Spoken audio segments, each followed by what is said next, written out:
Well, folks, we are back again for another exciting podcast with these two savages. Hope your drinks are full and your keyboards ready because it's time to get rolling. Let's go.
Sharks, are you tired of tuning tools that don't have a soul? Introducing the Tune Pause, the greatest tuning tool since the laptop.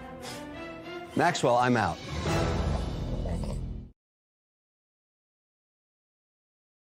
I can't believe what Billy is going through. I should head to Ohio and give him a big hug. Imagine if the kids call me uncle. That would be awesome. I don't know why. I don't even know why I do this. It's ridiculous. I don't even look like that. I mean, I see the resemblance. That's just me. God. That is just me who sees it. I don't know. I mean, that looked pretty legit. No, I'd have to say. that was like Love Island or something. You were on Love Island and that's what you No, bring out? that's some shit you watch. That's some weird shit.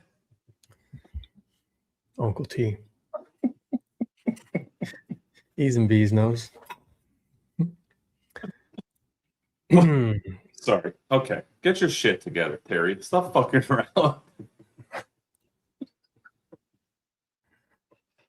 right. Sorry, guys. Welcome to the Sunday Night Shit Show. Best day of the week. It's not Sunday. It's Monday. Sorry, we messed up. Look at the... Am I delayed or glitching or what? Or is that just on my end? You're slightly delayed. Well, I mean, if you move that fast, for sure. Okay, so I gotta slow down. What's up, everybody? Sorry. When I found that one, I was so proud of myself. I said, oh, this is perfect. With all the news going on these days, this will be the best intro. My intros only get better with age. So dumb. That's my favorite part of the day of things to do when I sit on the toilet for 20 minutes and do the intro. You know, so your legs go numb. Oh boy, there are a lot of comments fired up today. What time is it? What time did we start today? I'm pretty sure they were in here at late. 6 o'clock. I think it was 8:15. Could have been later. What's up, everybody? Let's say hi to our friends. I saw a lot of banter between them all, so I'm not going to go through all that. Oh my God, there's 70 comments, Terry. It was mostly about how hairless you are and what Nair products you use. Oh, perfect. I like that. What's happening? What's going on? Who's this? This is somebody new, maybe? Some symbols and stuff. Shout out to Patrick Swayze. Hooked me up this weekend. And when I mean hooked me up, I thought Angry Orchard finally kicked in that sponsorship deal. Yeah, still waiting. Look at this. Bam. Oh my God. Patrick got me enough Angry Orchard probably until end of August. He must know a sales rep or something. So cheers, Patrick. Shout out to you. This is for all the Mustang gays out there today. I put this just for you. There's one of them in the chat. That's it. That's okay. I know. They don't like our podcast. I heard he's a car show guy only now, though. There's a lot of car show only guys. What's happening? How's it going? What's up, Tommy Cook? Oh, man, what a weekend. What a weekend. What's up, Scott White? I'm going to try to say hi to everyone. Our usual suspects are all on here. Sorry, guys. There's a lot of comments. So, what's up, James Glenn? We got the whole family on today. Must be a busy. Yeah. It's always Terry's fault. It's never my fault. No. I've been on here since 5 o'clock. Every now and then, I think it's hard to get Terry away from the pool, but I think it's mostly Mike. It is normally 100% me. Who else? Oh boy. Yeah, see? She knows. Gator don't play. Who else we got? Who else? Everybody was chatting. Emmett's in the chat. What's going on, brother? Didn't see you this weekend because your dad doesn't like getting passports, but that's fine. We'll get him there one day. Oh, standard comment. Got to hang out with Ben this weekend. He probably typed that at 7 o'clock, though. Yeah, probably. I know how he does. Troublemaker #1 in the chat. Slanging that merch. Slanging that merch this weekend. Who else? Who else? It's a fucking idiot. Yeah.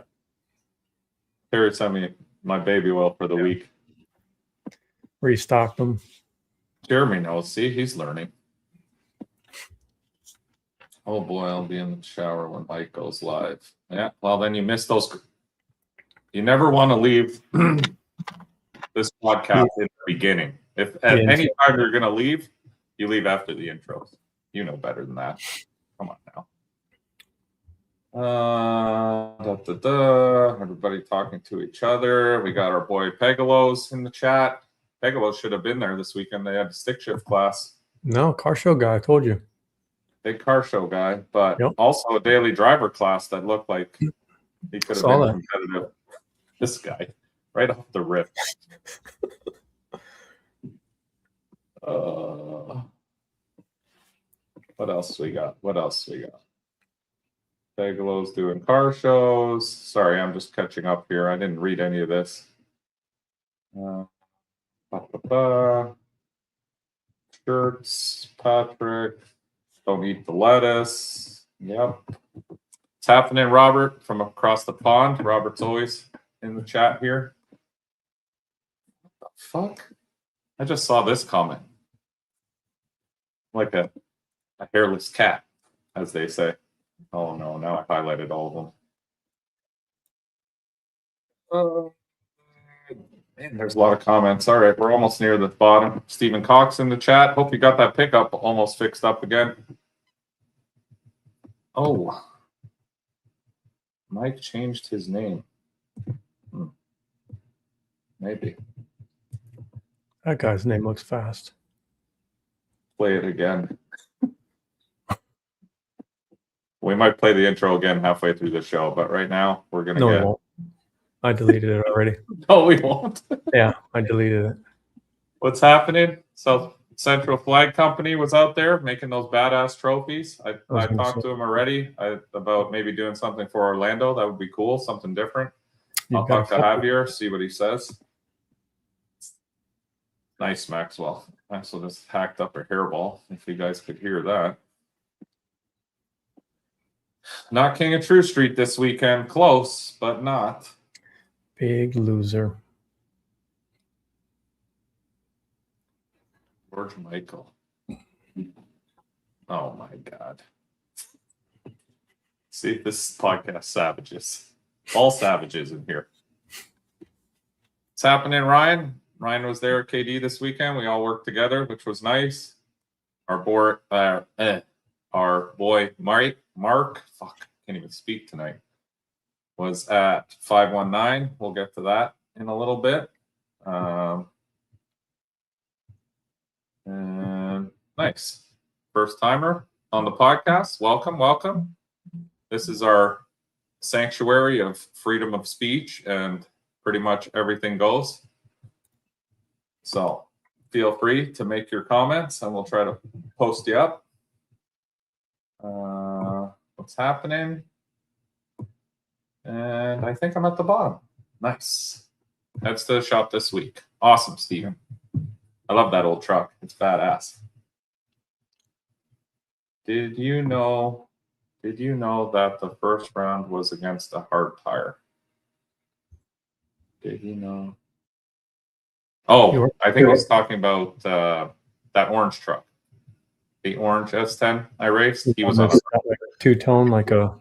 Yeah, and he was smart. He stayed on a hard tire because he was racing hard tire. Yeah, so he got some... Talking in the pits about it, and I said, I do the same thing. Like, if I'm racing and I know I'm not going to win, I'm not saying he didn't have a chance of beating me. That sounds wrong, but if you feel like you have a disadvantage, it's better to run the tire you're going to run and get that data for whatever class you're trying to win at. Because we do that too in small tire. I'll run the radial, we'll lose, but it gives us useful information. Welcome to the. Normally, this is Sunday nights we do this at 8 p.m., but obviously because of traveling, we got to do it sometimes on Monday nights. So, shout out to Max Wilson. Hate y'all at the bail was watching. Yeah, trust me, it killed me the whole ride home. So we might as well start getting into it. Oh, Batista's in here. He had to change his name. Obviously got caught by the Facebook police. I know the feeling. Put his real name out there. Yep. Welcome everyone for the first time to the podcast. This is what we do. This is We'll be in the ditch soon. We swerved that car into the ditch real quick here. So we'll be there. Hang on. If you are under the age of 16, you may want to wear some earmuffs during this podcast because things can get out of hand.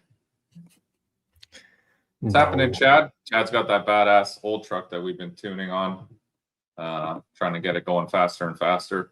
Really nice unit. Yep, absolutely. All right, Terry, you take over the comments and I'll get going here. So I'm sure all of you know, and if you don't know, this weekend was KD Cash Days down in South. I just spilled that over myself. South Webster, Ohio, held by Happy and Limpy and Kenzie. I should include Kenzie in that too, because she pretty much does all the work. Happy just wanders around, fucking. She's the boss, chirping people and screwing around while Kenzie does all the work. But Happy did flag this event because, as some of you may know and some may not, Limpy was a little under the weather, so he couldn't make it. So shout out to Limpy. Can't wait for him to come back. He is the GOAT. So when you're on a slick Friday night for the tailgate class, or did you just... No, I just stayed on a radial, Charles, all weekend because I don't even think I had slicks, or maybe they were in the trailer, but there was no point switching. Because I was doing both classes, I felt it would be more ideal to concentrate on the radial tire. So we ran radials all weekend. So we went down to Ohio for KD Cash Days. We've been there a couple years now. We were going down to enter, obviously, number one, the tailgate class. We've won tailgate class the last couple of years, so I wanted to keep working away at that, try to win that again. And then the other class we run is True Street, and then we were hoping to run the radial class because we were on radials, so we could get in 3 classes this weekend and get a lot of racing in. That's the nice thing about these 2-day events when they have a lot of classes like that. I know some people don't like events that have a lot of classes, but honestly, as a racer, I do, because even how they break things up, like the first day they had Run What You Brung. So all the small tire guys got in Run What You Brung. So it's like having 2 back-to-back small tire races in essence. And there were a couple big tire cars in there, but honestly, big tires, like you don't see many big tire anymore, especially at no prep. I mean, you see a ton of big tire and bracket racing, but that's completely different. So we got there Thursday. It was hotter than fucking death there. I don't know. First, driving down, we went through all the smoke coming from these goddamn Canadian fires. Can you believe those guys? Can you believe those scumbags? You know what's funny is when you read the comments and stuff, it's like we're doing it on purpose. Like we're up here hey guys, you know what we should do this week? We should burn our houses down. This would be fucking amazing, just to screw the Americans. Let's do this just to screw the Americans. Send some smoke down there. Yeah, because they never have forest fires south of the border. No, unheard of. Florida never had a fire. California, none of these places ever had fires. Fucking scumbag Canadians. So, I don't know. The comments make me laugh. All this shit about we have here's a news alert. Canada's like 95% forest. Yep. Like anything 12 hours north of where I live here, nobody even lives there. Yep. There's nothing but forest and trees. So when people are like, oh, you know, they should do better brush clearing and shit. Dude, you can't get to half of it. Who's going to do the brush? Like, actually, we have imported a lot of people. That could be something to work on. We could start sending them up there to clear brush all day. Sending them? What do you mean by them? They, them, all of them. All of them. We have a haze down here now by Warren the Woods. It made it. Oh yeah, 100%. Driving through Ohio, like northern Ohio, it was thick like a fog. It looked like fog midday. It was just like crazy. So, on behalf of Canada to the racing world, I apologize that we're smoking out your country. I hope you can forgive us. We're scumbags. That should end it. That should end it right there. No more. I'll call Trump in the morning. We'll have a sit down. Maybe he can open some new racetracks. That would be badass, like one in South Florida. Maybe he can overturn whatever fucking there is down there to build us a racetrack. That would be awesome. I know it's nature. It's just funny. It's funny to read, like even fucking, what's his name there? Cooper started going off about how it's ruining his vacation. Talk about white privilege. That's fucking white privilege in the finest. It's ruining my boating vacation. This is horrible. Yeah, don't mind the people that are fucking burning to death. We're worried about their fucking boating vacation. I don't know. People are funny, man. The glory of the internet, you know? So after driving through the smoke and after a week of having smoke up here where it looked like the end of the world was coming, the one morning I woke up and I said, yes, it's here. I've waited my whole life for this. It's time to lock and load, baby. We're going looting. We're going to scavenge. Can't wait. We're ready for the zombies are here. It's time to start popping off. I've played this game before. I've played this game for years. I'm ready for it. I've been waiting for this day, but sadly, no. It wasn't the apocalypse. It's just smoke. I gotta fix my camera here. There we go. So, smells. Yeah, smells like hot beavers. 100%. I'm completely fine with that. We can do that. Y'all are forgiving. Thank you. Appreciate it. Hot beavers. That's funny. All right. So we got to KD Thursday, hung out with the boys. You know what? There wasn't a lot of people. I'm sure people who watched Ben's stream, everyone was hiding. It was hot. It was miserable. Not many people were hanging out. It was kind of like a dead night. So went back to the hotel, chilled out, came back Friday morning. Somebody fucking turned the thermostat up even more. Because you walked out of the hotel and it was like, I felt like if you had a samurai sword, you could cut that shit right in half because it was gross. Like, you know what I've noticed? It's hot in Florida, and you know this, obviously, but it's a different hot. Like, that was like dead air. Like, there's no breeze. It just feels like you're stagnant. Like, you know, when you go in your trailer, let's say your trailer's out in the sun and you go in there and close all the doors. That's what it feels like. It's just like dead air, like stagnant air. Yeah, horrible. So Friday was miserable. It was hot as hell. We got the truck all ready, and then we entered in the True Street class and tailgate class, obviously.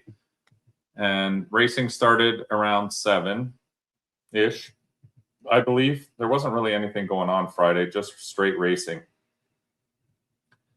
So our first pass we made was, I forget, True Street was first, right? That Correct. tailgate? Yes. So we go to chip draw. Funny story. Mike, go to chip draw. The first person we draw is the only other Canadian that came with us. Again. Same thing happened at War in the Woods. This time we weren't first pair, at least. But what are the odds that this happens back to back? At War in the Woods, we drew the only other Canadian in my class that I race with all the time, a friend of ours. And then this time, I drew the guy that I helped, Ryan, with the red Camaro, who I helped with some track stuff and tuning stuff. And we worked together all the time. And he came down, and I'm like, okay, cool. You know, hopefully we can push both cars and get to the finals or something like that. You know what I mean? No, first pair. Not first pair, sorry. Well, first pairings.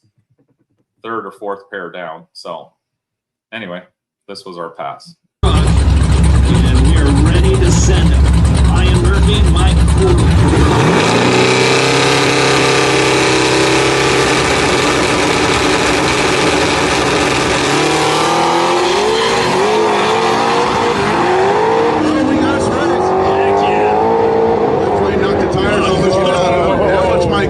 He normally goes for a scenic drive. He says he usually goes for a scenic drive at the top of this hill. Yeah, normally no scenic drives this weekend. No, I was surprised. I figured a couple things out with the brakes on that truck, so it was a lot better this year. But definitely sparks. Good thing we put those sliders. Yeah, that's for real. That's what Happy said. He goes, for the Canadians, we make the chips bigger so we know which two are the Canadian guys. So sadly, I mean, good and sadly. I mean, it was good we moved on. It was sad we had to take Ryan out.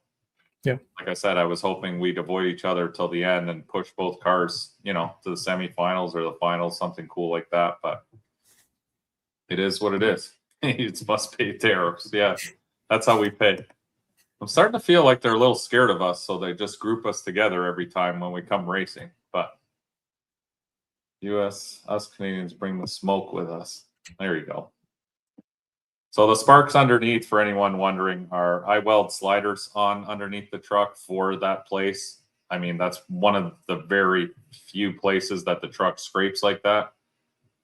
Oh, that was stressful too. I forgot about that. That was extremely stressful. So to answer your question, when I pulled up to the line and did my burnout, I realized two of the hood pins, or I have, so how my hood is in the front, it's got certain style pins, and at the back, they're like push down click lock pins.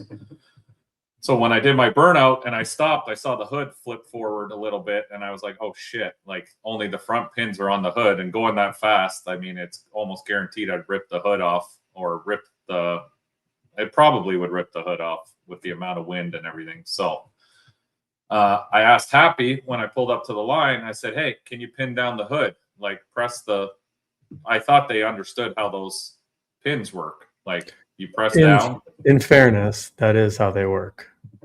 In fairness, but because the truck is janky, okay. You can't just press down on the hood pins, because the locker underneath, when you press down, also presses down. So what do you have to do? You got to go underneath with your hand, hold the pin up, and then press the hood down. Yeah. So I was trying to explain this out the window to them, and I'm going, you got to press the pin down, but hold the bottom. So now they're holding the pin, and they're squeezing the bottom of like the push pin part, not where it's fucking like the pin. And I'm yelling at them. I'm going, no, you got to go from underneath, hold the pin, and lock it in. Because once it's locked, it's locked. Like you can rip on that hood. It's not coming off. It's just the tabs that I welded holding the pins flex when you press down on them a little bit. Huh. I'm the first to admit it's janky. I did it fast, but it works. Anyway, I kept telling them, and then I'm like, you know, this ain't going to work. I got to get out and just do it, because nobody's going to put this fucking hood on properly, and I'm going to lose the hood if I make a pass. So I had to get out, clip the hood, get back in. Luckily, it was Ryan and not some fucking dickhead, you know, who starts honking and freaking out. So sorry, Ryan, about that. That really wasn't intentional whatsoever.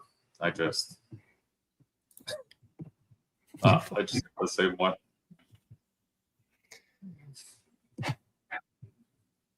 Yeah, I had to just go and do it. No one understood. I was watching them pushing the pins from the bottom, like putting their finger in the hole and press. I'm like, no, that's not how these fucking things work.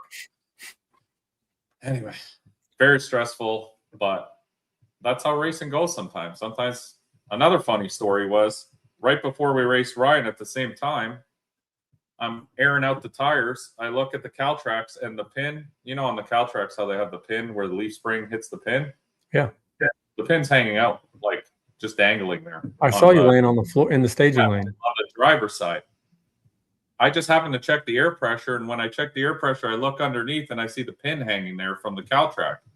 At some point, the C-clip that goes around those pins on the Caltrack, one of them either broke off or fell off. I don't know how a C-clip could fall off. It must have broken. And yeah, the pin was just dangling out of the hole. So I went back to the trailer. I got a bolt, and I ran the bolt through that bushing, put 2 nuts and washers on each side, zip tied behind the washer so that the pin wouldn't move in and out. And we ran the truck like that all night. In the morning, I went and got C-clips from AutoZone. But yeah, like, I don't know. I just got lucky there on that path. I saw you laying on the floor messing with him, and I thought, what is he doing? If that pin came out, it probably would have done some real weird shit. Yeah. Because the one leaf spring would have had pressure on it, and the other one would have been loose, like flexing. Like, yeah, I don't know. It probably would have pulled one way or the other. So, yeah, it is. It's anyone who thinks you can go racing by yourself at this caliber of racing. Not that I was by myself, but without like a crew of people, it is extremely difficult because there are a lot of moving pieces going on. There's a lot of little parts for every car is different, like until you've learned it. Yeah, like everyone in our crew has a job. You know what I mean? Ash was taking videos, selling merch. You normally help me with the truck, or Brad normally helps. Like there's always one guy helping with the truck who takes care of all these things. You know what I mean? I'm not used to having to do all that stuff myself. Or when we travel, normally there's other guys from Canada. And Ryan and his dad helped us backing up and stuff like that. But I didn't have like the normal crew guy, I guess I'd call it, like the guy who goes over the truck. Patrick helped too. Patrick was learning. But again, he's not part of our crew, like our normal. He doesn't know how all the stuff works. But he learned, and he was helpful. Like everybody was helpful, but it's just different. It's a lot. When I go like that by myself, it's a lot because normally, maybe I'm spoiled, but normally I get out and I go in the trailer and I just concentrate on the tube. Now I got to get out. I got to check, you know, all the shit over. One of the passes we came back, the turbo system started leaking, and I dumped oil from the top of the hill all the way down to the bottom. I was on the last half quart when it got to the bottom out of 3.5 quarts. So, yes, nobody knows all the jankiness. Terry does. It just takes time. An expert at the jankiness.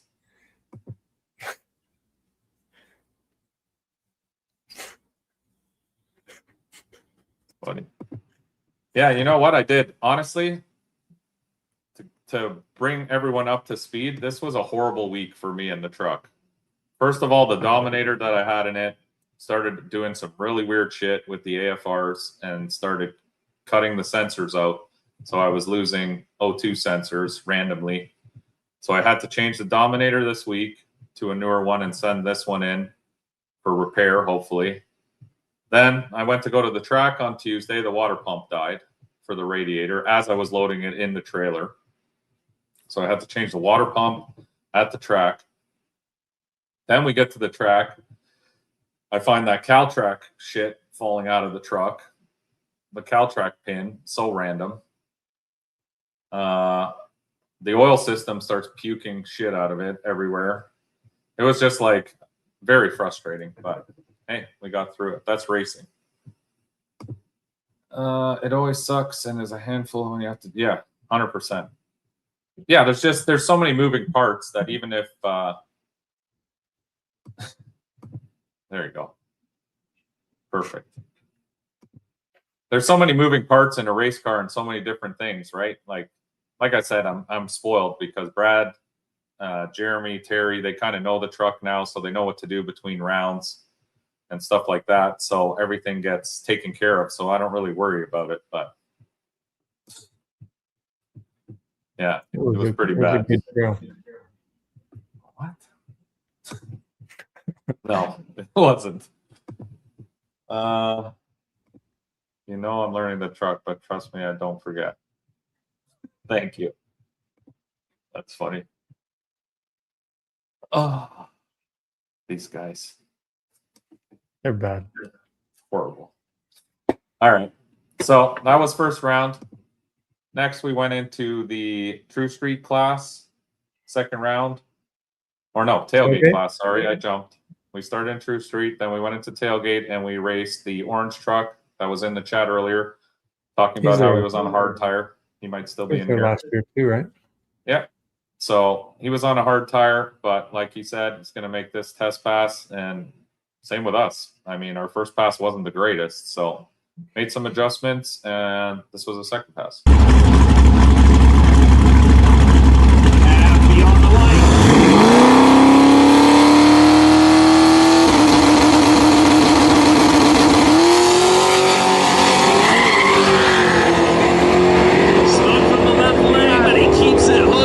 Stays out front enough to take the win. And he made a hell of a pass on hard tires beside me, to be fair. It was sweet. That was a great pass. So we made a really good pass too. We shaved a few tenths on that pass. So I knew I was getting in the right direction. The track was tightening up a little bit too. So yeah, it was a good pass. I came back, I was getting confident now. I was like, okay, I changed some of the shock stuff. Change some of the tune-up in places. Just kind of, you know what I do. The usual shit. Yeah.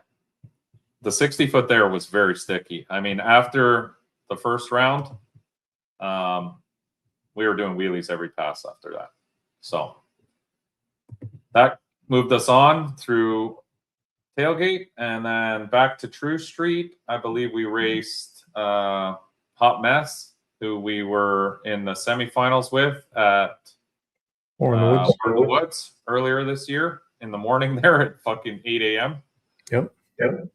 He nosed us out by a bumper, so He beat your ass. this was our stop. I'm just saying. He beat me, yes. Well, it was almost there.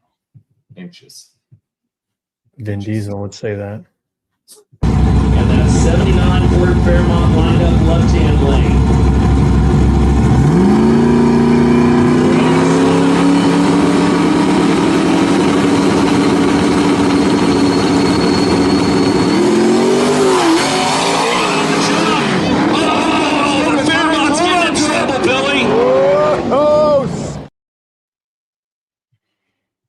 We both lost the tire at the same spot. You see that?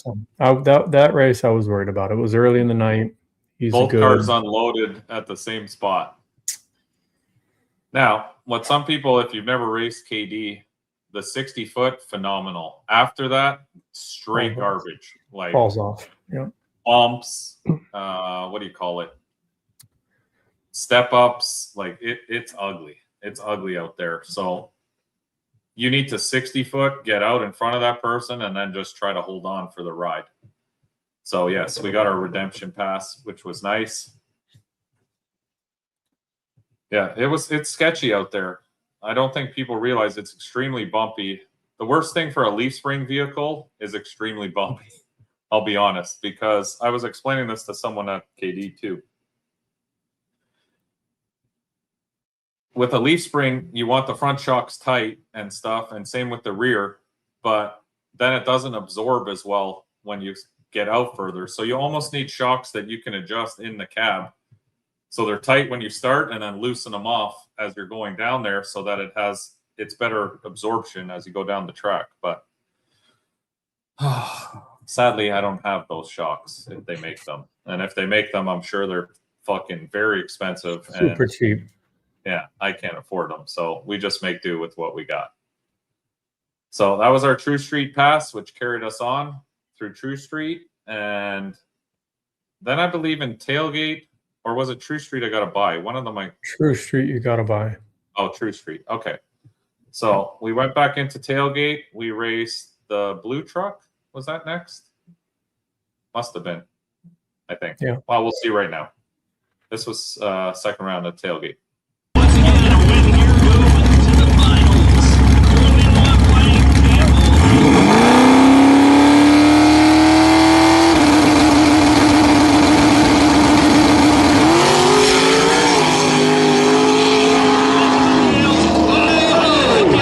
And we got a lane cross out of the right lane. That means Figuring it out. That was another bit faster. Now I was getting more confident. Now, mind you, I feel like the left lane was the better lane. If I were to choose a lane, I would have chose left. They weren't crazy different, but that right lane seemed to be bumpier. The 60 foots were about the same, but in my opinion, the left lane was the better lane for my truck. Would air shocks do that? I don't know, because you'd still have to adjust them on the fly. When are we going into? It's still early.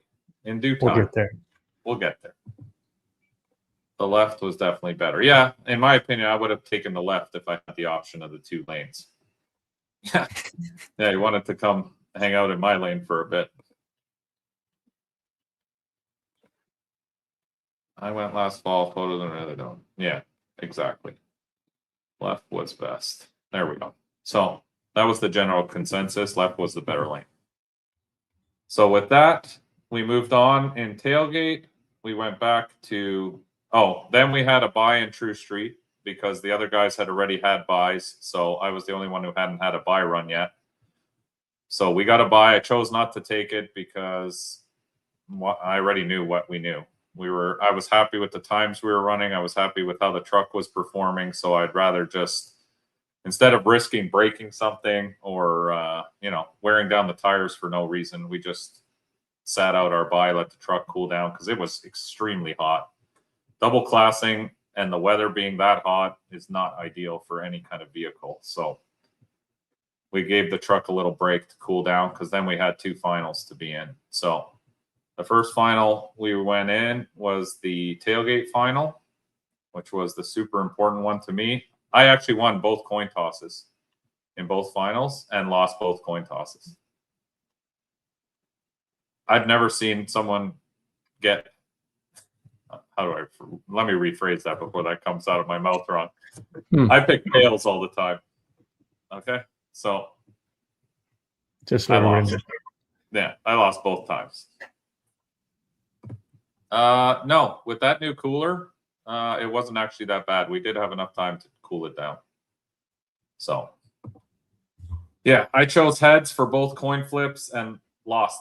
Or no, sorry, I chose tails for both coin flips and lost both coin flips. So the guy that was in the finals of Tailgate was also in the finals of True Street and obviously picked left lane for both of them. So as per usual in the finals, I get the worst lane, but we made do with what we had. I wasn't overly concerned because they weren't that different. You know what I mean? I would have preferred to have the left lane, but redheaded stepchild, that's the truck. It would have, you know what? I should have, as we were walking up, I said, do you have a lane you prefer? He's like, not really. I should have said, why don't we just do 1 and 1 to make it interesting? You know what I mean? I'll give you the left first and Tailgate, and I'll take the left in True Street. I should have just done that, but whatever. Anyway, it is what it is. So we got right lane for both passes. So here was the Tailgate final.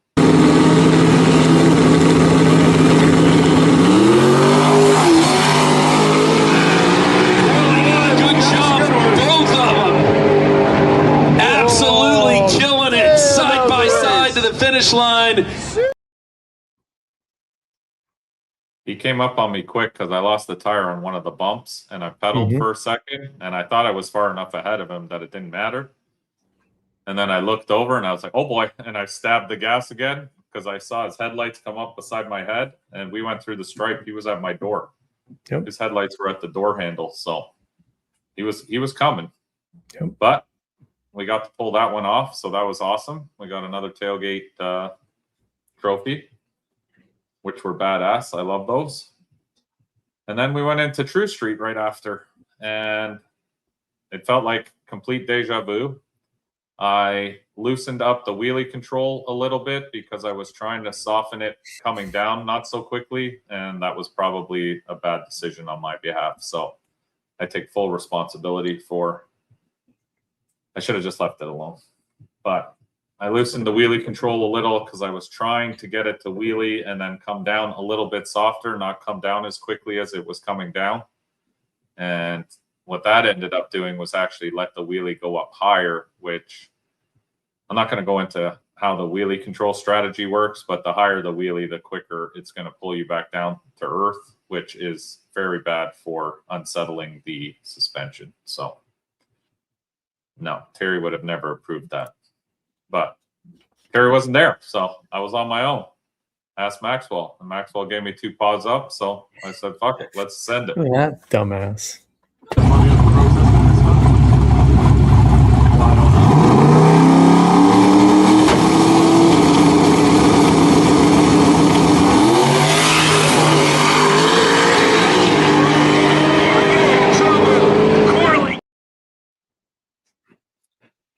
Yeah, the truck was quick. There was no room for error there. So, and I knew that going into it. I knew he was going to make the same pass again. So, so I fucked up. It is what it is. I wanted to win both, but sadly, I was happy for him though. He's never won anything at KD, like never won a class. So that's cool. I was happy it went to someone, you know what I mean, who's never won one of those trophies. So he was super pumped. Yes, a lone scientist is dangerous. I should have called Terry.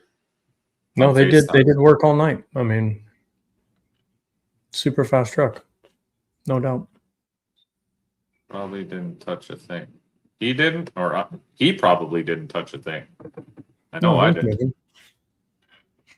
Yeah, I'm pretty sure he probably ran exactly the same time he just ran the pass before because, yeah, I know what I ran and it was not the same time as the pass before.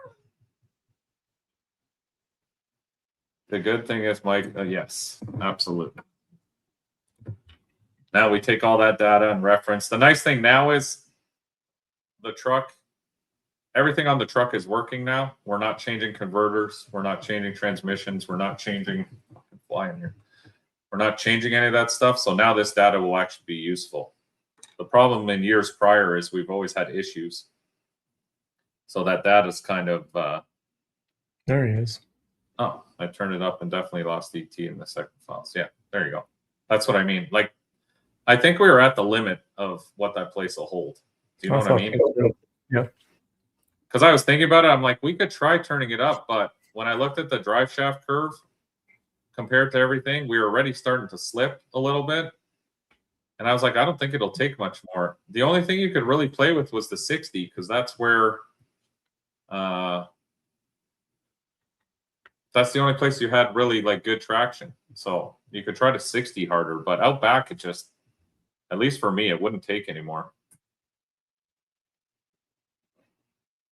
I don't think. Probably not. Probably not. Let's be honest. I mean, traveling that far, I don't think. We definitely didn't make money this weekend. It was nice to, I mean, it's better than not winning anything. I'll put it that way. Oh, yeah. I went there and won 0. I mean, every little bit counts. But to tell you that I went there and made money and came home with money, no. We spent more than we made. I think he chicken. What's chicken footing? Like, got scared? Is that what that means?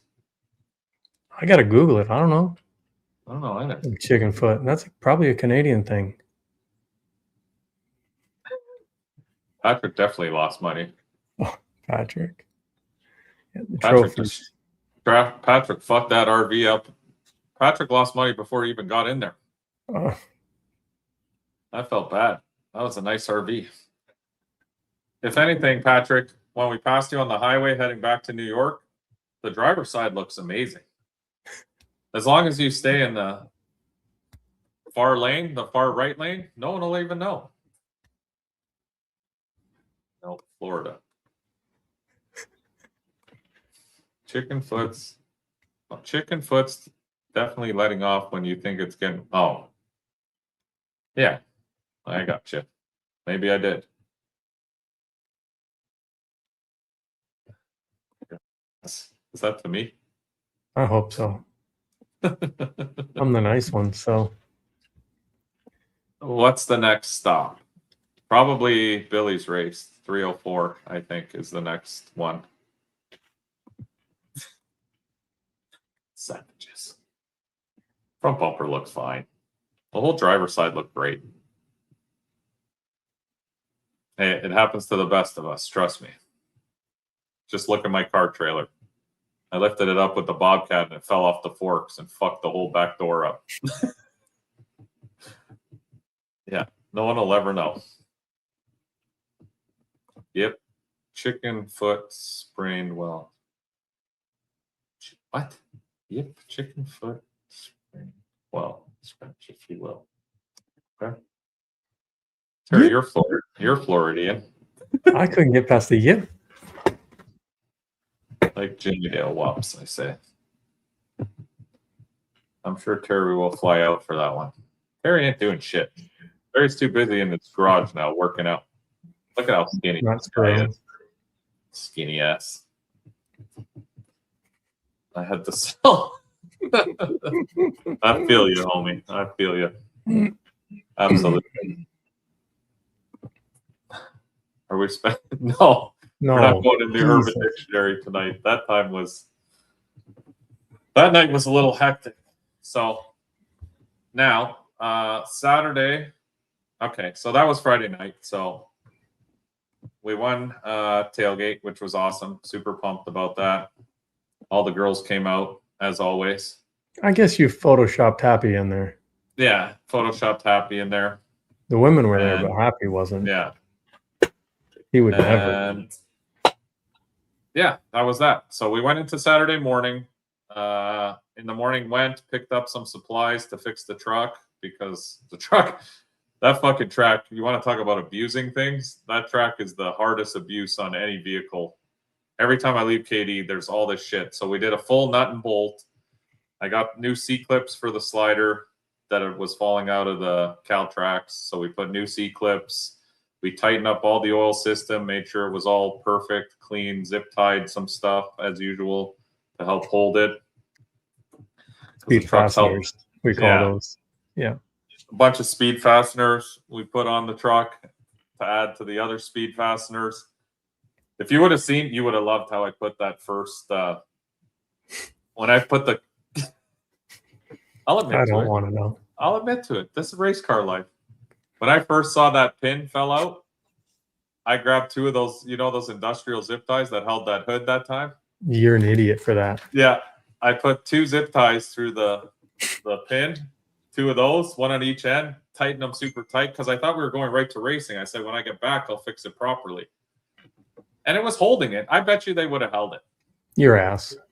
I think so. But then we had a few more minutes, and I was like, you know what? I should probably do something a little safer. We don't need to fucking plow this truck into the wall tonight. So I went back and put the bolt.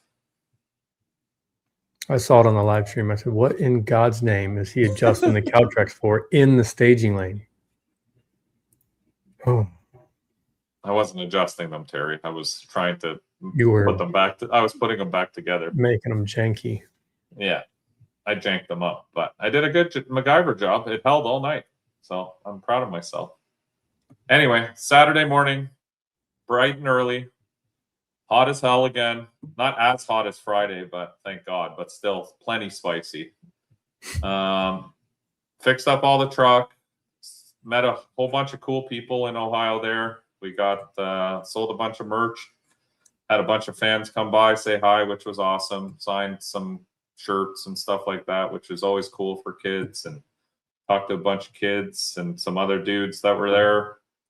And yeah, hung out all day. So I was hoping Happy was going to come on here because this was a question that a lot of people brought up to me Saturday night, and I was hoping to get an answer from him. I was trying to put it together in my head, and maybe you can think, or people in the chat can figure out why, when you know rain is coming in the evening, do you wait until the evening to start racing? That was the part that confused me. And I know a lot of people came by my tent. I don't know why people always come talk to me. Maybe because we do this podcast and they want us to bring it up. Talk about it. Well, I'll talk about everything. I mean, I love Happy. He's my boy. And I'm not talking shit about the event. I don't understand. If you look at a forecast and it says rain's coming in at 9 o'clock or 7 o'clock, why you don't start racing like they did on Sunday at 10? Yeah. You know what I mean? Like we could have done the first 3 rounds of whatever classes they were planning to run Saturday. And then if it would have rained, we could have waited and then finished them in between when they dried the track there. You think they were waiting on people because that was the schedule, was drivers meeting at 7? You think people were still driving in at 3, 4, 5 in the afternoon to start racing? I mean, I don't think so, because most of them were there Friday, but that's not my point. My point being is if you knew already, like everyone knew Saturday was going to rain. It was in the forecast. It was in the forecast from Thursday. So as a preemptive strike, I would have said, why don't we start racing at 10 on Saturday? You know what I mean? What was the difference between doing that Saturday and Sunday? Now, here's where my brain went. And like I said, I was hoping Happy was going to come on because I wanted to ask him, because maybe I don't understand the reasoning or don't know the reasoning. So I'm trying to figure this out myself. So in my eyes, what I thought is maybe spectators, because they got to work Saturday, don't get off until 5. Plus, now I understand when the weather's fine, why people want to race at night, because it's cooler, it's not as hot. Like that part I completely understand. Yeah. But if you're going to attempt, like the part that kind of bothered me was they did it Sunday morning, which is awesome that he even did it. I mean, a lot of people wouldn't even do it. But if you already knew it was going to rain Saturday, why didn't we do the same plan Saturday morning? Because it brought the same amount of spectators Sunday. Do you know what I mean? I feel like, especially when people are traveling, like it really sucked. I mean, this is the second time that's happened to us. Mm-hmm. And the same thing happened at the last KD. Remember? We all waited until the afternoon, and then the rain came in and fucked the whole thing up. We tried to drive When till we almost could 2 in the have, morning. when we could have raced earlier in the day. And it didn't rain until like 6, 7. Like if we would have started at 10, you probably would have had most of the racing done, in my eyes. Now, I'm not running the event. I don't know what's involved. Like I said, I'm just speaking off the cuff here, but I don't know. That was the thing I was thinking about Saturday, because we literally sat there all day Saturday in the sun anyway, doing fuck all, sitting on our hands, walking around, talking, hiding in the air conditioning. Like I spent most of the time in Patrick's RV hiding in the AC. You know what I mean? Because it was hot out. I would have rather been racing at 10 a.m. on Saturday and been able to get in that radial class.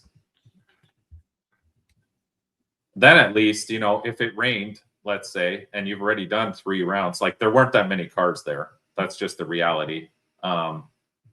I think that's the reality for a lot of events this year, and that's fine. It's not always about volume. It's about, quality of vehicles.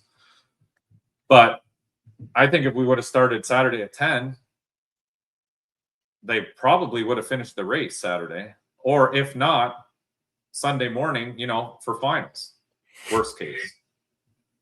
And then I would have stayed if it was Sunday morning for finals. So, I don't know. It was just a little frustrating for me because we really wanted to run radio. And then I drew Tommy, and that pissed me off even more because I wanted to race Tommy. That's one of the top tier guys out there in a true street style. I mean, his car's not really true street, but I'll accept it, whatever. I still wanted to race Tommy. Like I was looking forward when we drew chips together. I was like, oh, this is going to be awesome. I've been wanting to race the Falcon forever. We're on our game now, so I think it would have been a good race. Yep.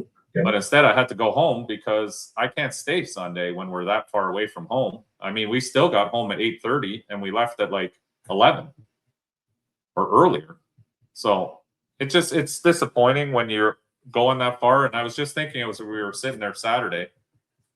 I was like, why aren't we racing now? You know what I mean? Like everybody's here. They're all just sitting here. I didn't see that many cars pull in.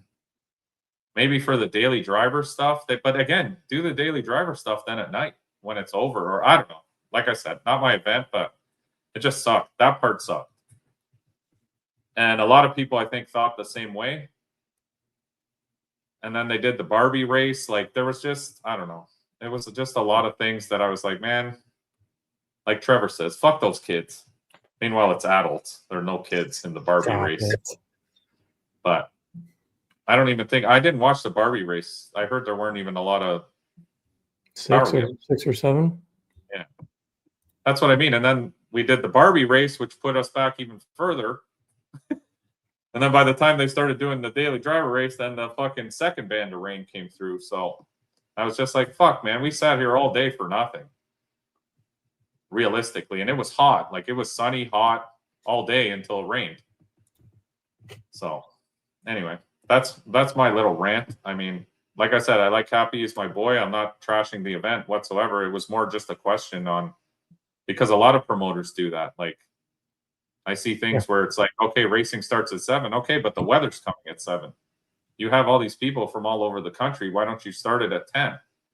And I think it's just for spectators, to be honest. It must be, because most of the racers are there.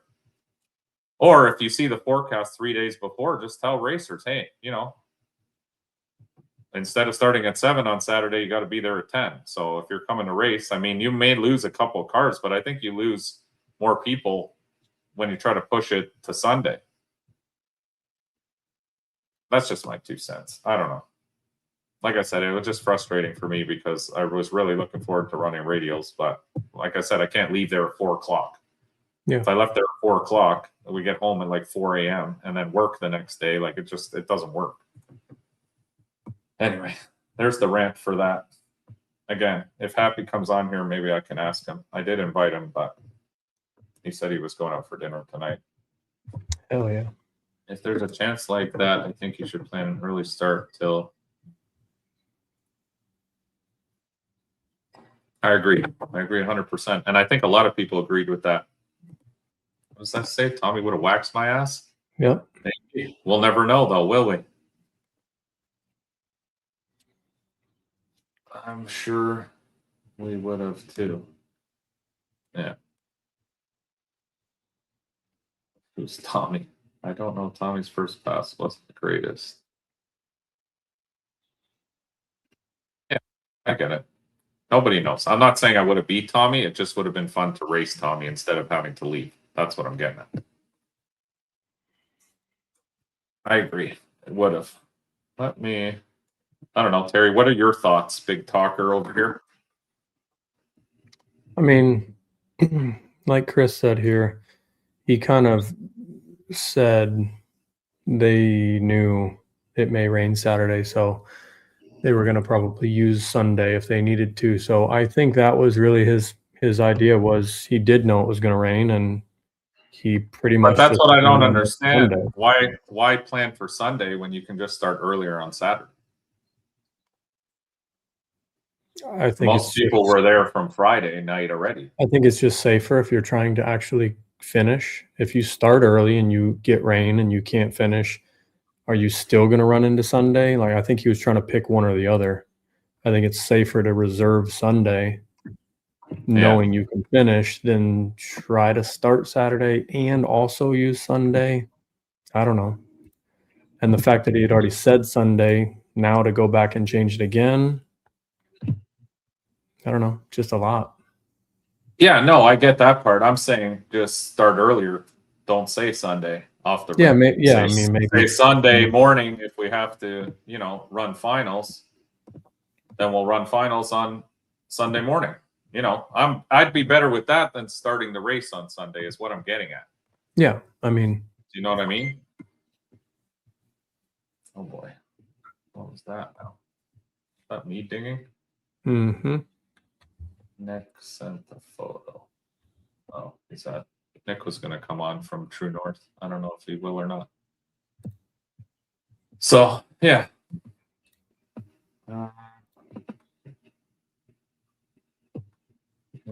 Sundays are made for travel unless it's Memorial. Yeah, no, I agree. Yeah, it sucks when you have to leave. You know what I mean? Sunday is not a good day to be racing when you're not from around there. I mean, if we're doing a race locally and I'm 2 hours from home, I get it, no problem. Or if I don't have a job and Sunday's just another day, like, but a lot of people, you know, a lot of people work, like have actual bosses too. You change stuff that. Chris, I don't think people are completely fucking retarded. I mean, there's a few, but there's a lot. Fuckery is what happened, unforeseen. It's all, yeah, I guess. Like I said, when people ask me, I said, in my opinion, I think it's just for spectator count. If you start the race earlier, it's more convenient for the drivers, for sure. But I think spectators expect to be there. I don't know, though. You don't think spectators would come earlier Saturday morning? Mm-hmm. I don't know. I mean, if you ask me if I'd rather go see a day race or a night race, I'm going to a night race. I mean, obviously to see it, but would you rather go to a night race and sit in the bleachers and then it rains and you leave and you went there for no reason? Because that's what those spectators did. They got to see 8 daily driver passes and then they No, left. I wouldn't go. Well, I'm I just wouldn't saying. go if it was during the day, and then if I knew it was going to rain at night, I also wouldn't go. So you're not going? I ain't going. I ain't fucking going. Yeah, I'm sure there's a good reason too. Like I said, I have no idea. What does this say? Tommy had a great big golden horseshoe on his butt on Sunday. He only actually made one side-by-side pass, and that was in the finals. Yeah, well, sometimes you get lucky. I know a few people that have pulled that one off, don't we, Terry? Don't start. Don't start. And I will say having being rescheduled. So I think. No, I don't. Again, that's not what I was saying. I was just saying, instead of sitting around all day Saturday, it would have been cool if we could have just started racing instead of waiting for the rain, in essence. And then it rained, and then all that effort to dry it, and then it rained again. And they only got daily driver test passes in. Anyone know the car count? Friday, don't hold me to it. I believe Run What You Brung was 14. Tailgate was 7. True Street was 11. The other classes, I have no idea. I don't even know what the other classes were. 26s, I don't think were a lot.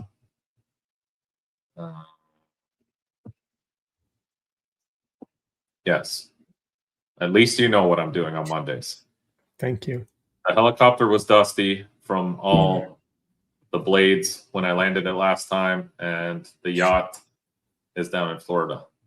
Yes. And I had my waxing appointment. My nipples were getting a little hairy. Oh. That place has been a late night start ever since I did events there. I get this. You got this. You can start an event any fucking time you want. There's no, it has to be late night event. If it's your event, you could start it at 7 a.m. It's your event. You do what the fuck you want. It doesn't have to be late night. I understand they want it to be late night, but sometimes you can't always have what you want. Just like me right now. Oh, here we go. That's what I'm saying. Anyway, we can move on. If Happy comes on, we'll ask him. Yeah, it was good racing Sunday. I watched it on the way home. I wasn't driving, but I was watching. Maybe I was watching and driving. I was just wondering, didn't look. No, there wasn't a huge car count, but it was good racing for sure. Yep. You and Tommy can race the day Billington. Perfect. Never.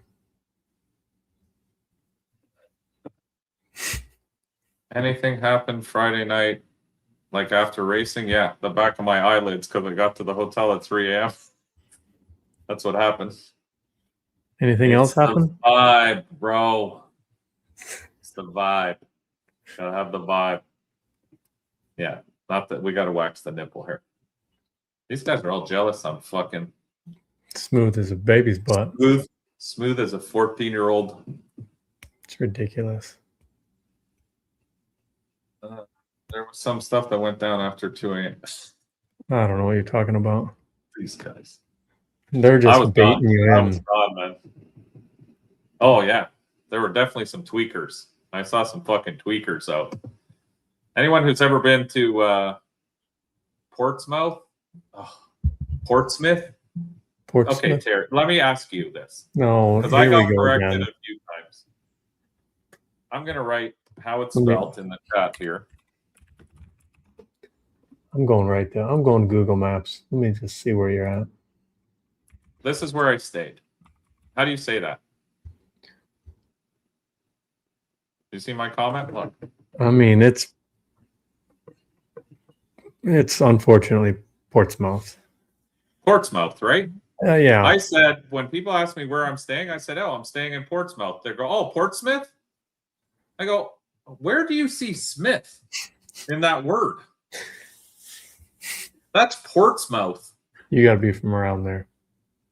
And they're like, oh, yeah, Portsmouth. I'm like, Portsmouth? No, I'm in Portsmouth, like the mouth of the port. They're like, oh, yeah, Portsmouth.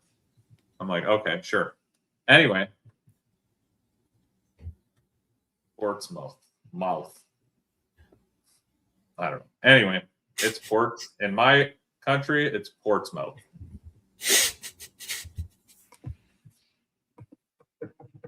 What is it's pronounced gay, dude. Yeah, it should be called the ghetto one-way town because all the streets are one way. And if you go there at 3 a.m, it looks like The Walking Dead out there, except they're all on fentanyl. Zombies.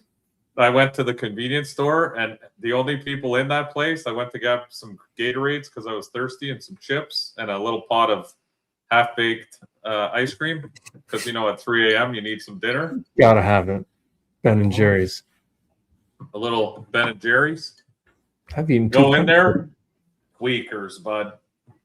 Walking Dead. That one guy staring at me. I don't know if he's staring at me or staring through me or I don't know. Both. Both. He can see your soul. He looks like he probably hadn't slept in the last 3 weeks. There's some they pronounce Ohio as Ohio. I should ask Chris Lane. He's from there. Portsmouth. Yeah, that's facts right there. God. And you know what's funny is I swear on the table or somewhere everyone said, because I normally stay in Ironton. Again, I'm probably saying it wrong. Ironton. That's where we stayed last time, remember? Yeah. And it was decent. Yeah. And you know what? The first night when we drove into Portsmouth, yeah. Except some people say it's the best steakhouse ever. That's what I mean. You get so many mixed things. But the first night driving in, I don't know. I haven't seen anything. The first night driving in there, it actually looked like a decent little town. But we were early. I think we drove in there at like sun was up. 8. Yeah. Sun's up. Once I don't think they can go once out the sun goes down and you get past midnight, the streetwalkers come out. What's happening, Alex? Portsmouth. Yeah, exactly. That comment wins. That's true. So anyone going to Katie Cash Days, you have been warned. You better get back to your hotel before 3 a.m. because out come the night walkers and you see the shopping carts with garbage, and then they fight. We saw them fighting with shopping carts knocked over. I mean, it could be very entertaining walking around at night. If you got some, what are those things, in medieval times with the long sticks they do on the horses, jousting? Jousting, yeah. If you got some jousting sticks, I'm sure you could get 2 of those guys with those shopping carts to pop off in a little joust, like a street joust. Be pretty sick. There you go.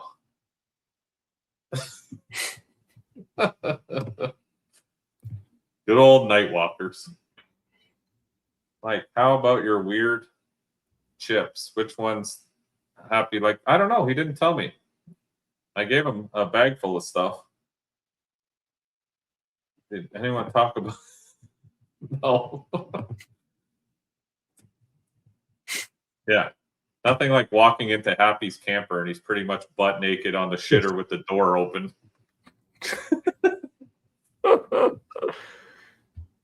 I don't know. Alex would have to tell you. He was there. I wasn't even there. We'd left by that time.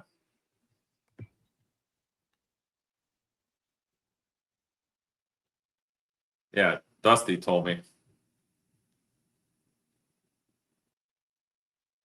He hung out with us for a bit too at the trailer.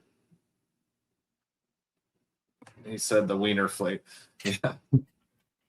Happy ate too much lettuce. Damn right. Yeah, we could have done like bum fights. It would have been cool. Absolutely. So that was pretty much it. We headed home Sunday morning, packed up, and northbound and down. And yeah, got home around 8:30, 9 o'clock. After a long drive, didn't have to stop at Summit because we stopped on the way down. And for everyone who's on here or watching, so you know, I'll be dropping the full video. Sweet thumbnail. I designed it myself on our latest YouTube video, which will be a more in-depth look into our trip this weekend. Like I told you guys, I've been working really hard on trying to get footage for you guys and putting up videos as often as I can. So this is accurate. We've discussed this before. There's another word I heard that was funny this week. Asphalt. Y'all pronounce it asphalt. Or at least that's what yeah. We're paving asphalt today. That's how we say it. ASS. Asphalt. How's it spelled? It doesn't got an H in there. Are you sure? I mean, it does, but it's not. Go ahead. Asphalt. Put it in the... Where's the P? How do you spell asphalt? A? What's the correct spelling? There's Pretty another sure word I heard that's funny. That's asphalt. It's the same. Oh. Yeah. No. Terry makes fun of me all the time. Because I'm like, oh my God, look, they're paving new asphalt. And he's like, what? Oh, how do you say it? Dumbass? Asphalt. Asphalt. Why is that? But how do you spell it?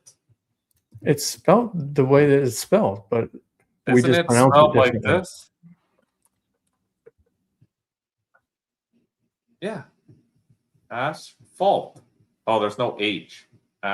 There's an H, but it's just in between. You got a P in there. PH. Yeah, Patrick PH. put it.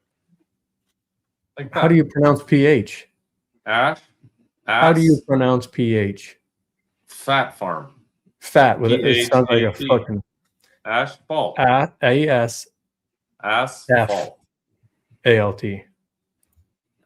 Oh, so I fuck up the H. You don't. That's how you guys say it. We just say it Asphalt. differently than Canadians do for sure. I wonder how Ben says it. I bet he says it like me. We pronounce the PH as an F, so but you guys don't. You ignore it completely. Yeah, that's how you spell it. Horrible comments on here. You guys, they've been in the ditch. I'm just glad we could discuss all this. Yes, thank you. It's valid, brother. That's how you say it. Asphalt. All right. That's how we say it. I'll try to correct it. You don't have to. You put the H before the P.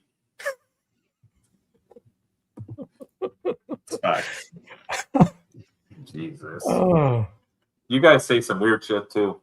I Oh heard yeah. some stuff this weekend of people talking, or some people were talking to me, and I'll be honest, I don't know if that's different that's a language. different. I didn't realize English had so many dialects.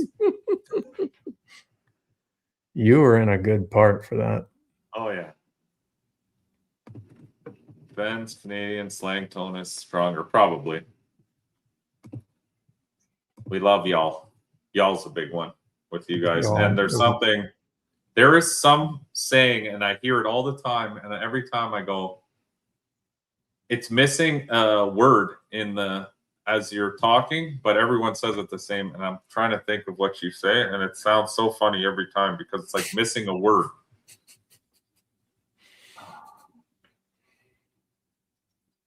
I don't know if they were lizards or hogs, but there definitely were something. There were a couple. Yins? The fuck is a yins?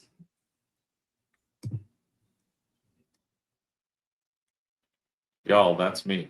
No, that's Florida too. They say y'all. Yeah, Kentucky has some slang too. Like when Happy says washing, no. What does he say? Warsh? Warsh with a Warsh? like an OU. He's making words. Washing? I'm He's washing making- my balls. I'm like, what the fuck is that? Oh, washing? Pittsburgh term for all of you. Oh my god, the comments are going so fast I can't click on them. Yawns. We're gonna end up being This is like back the in the Urban Dictionary. Rednecks. Yeah. Yeens and y'all is East and South slang. Warsh. That's it. Warsh. Worsh. God awful. Worsher. Worshing and wrestling. I've heard wrestling too. Wrestling. Oh, those boys were out there wrestling. Good one. I think that goes both sides of the border. Yeah. That's universal. Or garbage. That's funny. Well, I got to get to some local stuff here for our local guys too. I'm sure all of you would be interested in this. Maybe not. Yeah, Southern accents are pretty funny. These guys are all going to start having a war against the states against each other on here soon. Wrestling is real. It's wrestling. And don't forget it. So this weekend was also, that was pretty much it for cash days, right? Yeah. You got your ass beat in True Street. Yeah. Got my ass beat. Barely won barely won in Tailgate. My tuner was gassed. He was definitely gassed. He was over it. He was hot. Way too overweight for that kind of. Look at him. Look at him. Like Sitting a little on his goblin. own thighs. God awful. He's so wore out. Oh, we got a picture from the top of the hill too, for anyone who's never seen it. Pretty wild stuff. The only racetrack I think in America that you go up a hill like that. Sweet. I may be wrong, but it's the only one I've ever been to. And when Terry said I got beat bad or I barely won in Tailgate. He was at your door, yeah. I told you it was at the door. I'm pretty sure they protested that finish line because they knew it was close. He protested. Yeah. Give me an extra $100 Damn it. in the pot. Free no charge. Show a clip of the rain. Tommy was going to drag that ass, but she said she was homesick. Oh, fuck you guys. He's on fire. He's on fire. That's a gap. That is a gap. All right. Well, locally, 519 had their front side this weekend. I saw him in here earlier. We're going to give a few shout outs to some of the local boys here. That was also going on Sunday. Sadly, I was on the road heading home, so we couldn't make it. But there were a couple of cool cars there. There was Frank's GTR Mustang. I think there's only one of these. Some of you might have seen it at SEMA. He basically transplanted the motor from his GTR, but it's rear wheel drive. It's not all-wheel drive, into a gay Fox body, and now it's trans. So here it is.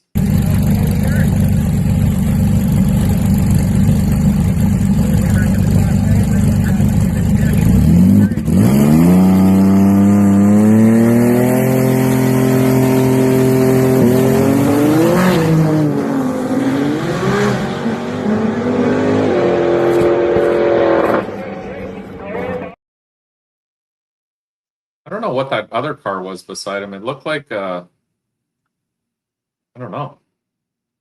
Do you know what that was? No. I wasn't That's looking at that. Oh, that's some weird taillights. Trying to get my head wrapped around that GTR Mustang. Can't forget the gangster turnout that were in the woods. How many cars were us? I missed all of it, obviously. I wasn't at War in the Woods.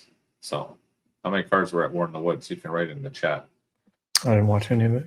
Or if it was even possible. Yeah, I don't know. Did they have a live feed? Wasn't Corey No. doing it? Corey's, I thought he was. I don't know. I felt like he was. All right. I'll wait for the comments in the chat. Yeah, looks like a Ford Daytona kit car. That's possible. That might have been what it is. Then our boy Wajdi, who nobody's seen, the Grinch, for a while, brought out his car, and he raced Slick Rick. So this was their pass.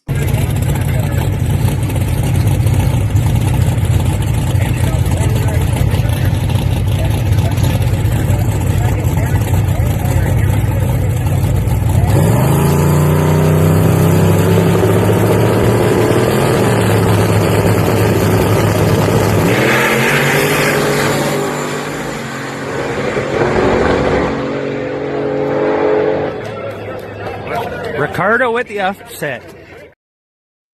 Oh. Rick beat the Grinch. Whoa.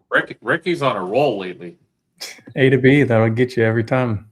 A to B. It's just these guys kill me. Yeah, Ricky for the win. Oh, it looks like they did have a live feed. 660 TV was doing a live. Sometimes they do, sometimes they don't. Last time I don't think they did, but maybe they've lifted the ban.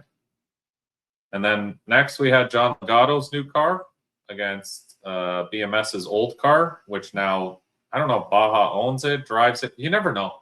They pass these cars around like fucking, you know, one year this guy's driving, the next year another guy's driving. I don't know who owns the car.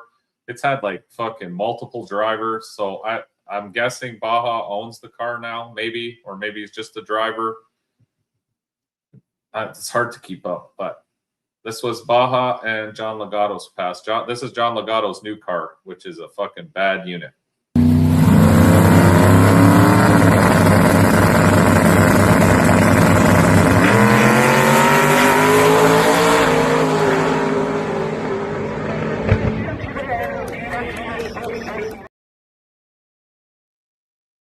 That car's a serious unit. John Legato's new car is going to be one of those ones. I don't know how it does on a backside yet, but on a front side, it's a bad unit for sure. And I think this is the first race they've taken it out to. They just brought that car out. So you can imagine as he does passes, it's going to get serious. Street car. Then we have our boy Mark with his old school pickup. He's been around since the OSO days. Mark's been around actually since the dinosaurs walked. Yeah, him and Limpy knew each other. Yeah. Yeah, I remember seeing pictures of them at the Last Supper together. They're the guys just off at the end of the table that you can't see. Just having drinks. But, yeah, they're just having drinks. This was Mark's pass against Ron Charlton, who I raced at War in the Woods first pair. He's who you pulled there. Oh, here's Ron and Mark.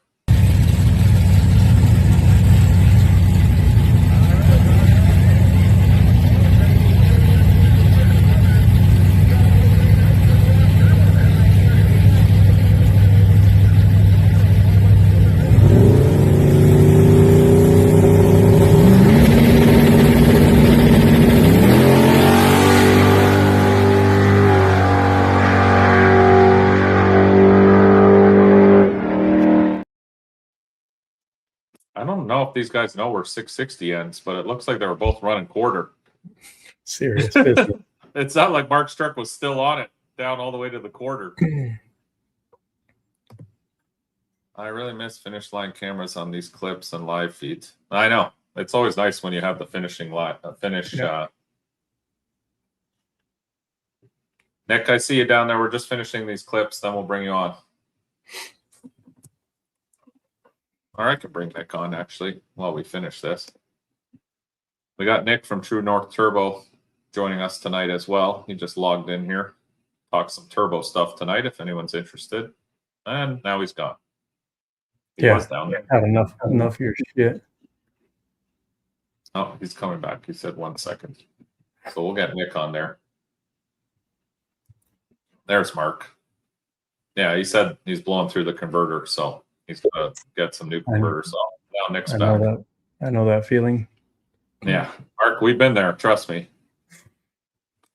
No banners got stolen this weekend, but one guy did come up, like I said on Ben's Live, and he said, hey, do you mind if I have one of those banners? And I gave it to him. So all you got to do is ask.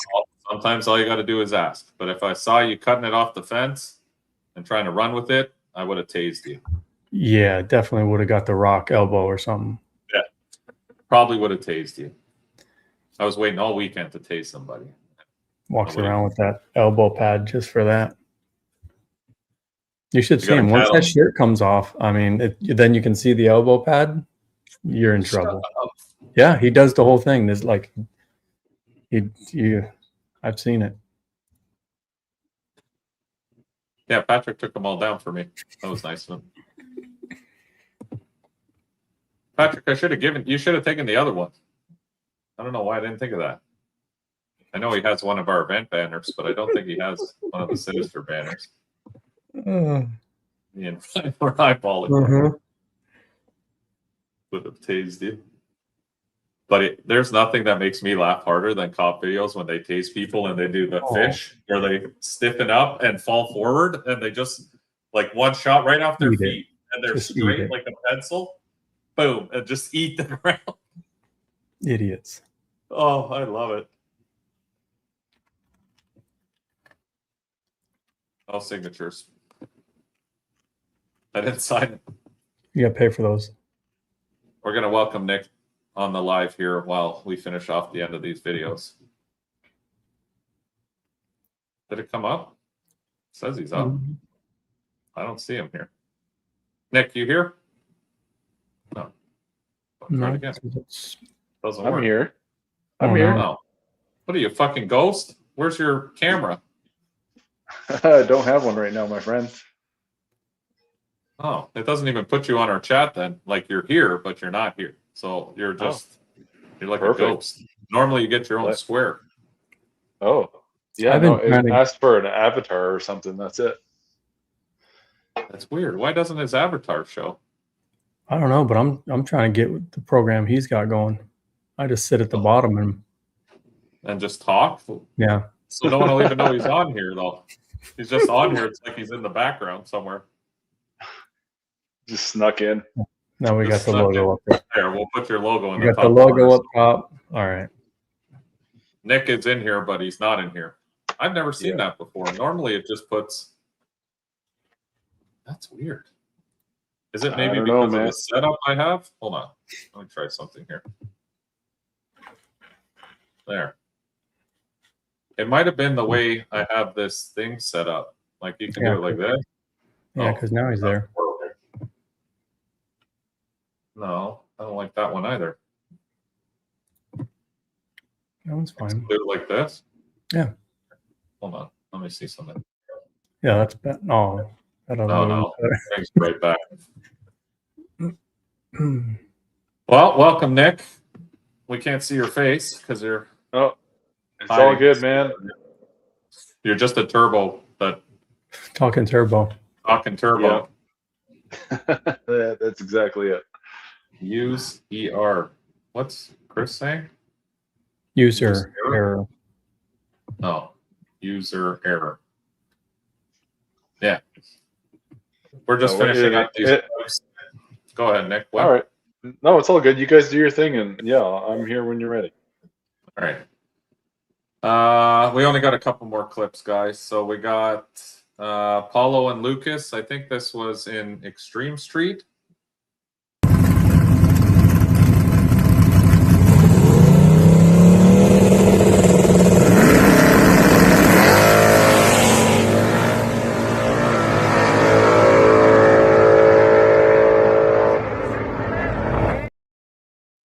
Fucking Paulo. Nitrous over turbos. Yeah, there was a lot of drama at our home instantly on 519's Facebook page about Paulo being in Grocery Getter class and in Extreme Street. And they're like, how's a car that's in Extreme Street going to be in Grocery Getter class too? Do you fit the rules? Yeah. So you mean how can a guy that is got a Grocery Getter compete with the guys in Extreme Street? Is that really what they meant to ask? Maybe. Oh, but it sounded like they rephrased it. Canadian racing has been known a time or two to complain about cars that are fast and try to rule out people when they're in That's classes. all racing. That is all racing. Yeah, that's true. And then we got one more pass, a John Legato and a blue car. Maybe someone in the chat can tell me whose blue car this is.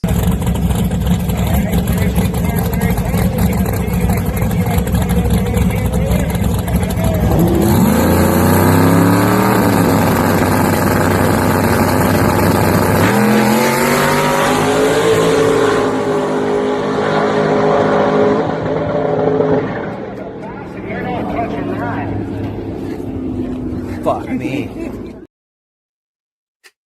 Fuck me. Our camera guy, our undercover camera guy just exposed himself.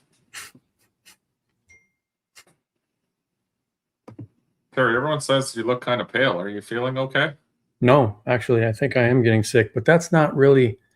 Oh, you're getting sick? Look at these guys. Notice that. The only sunlight I get is from this computer monitor. I agree. Terry's going for Trackhawk White. Thank you. Or Michael Jackson pale.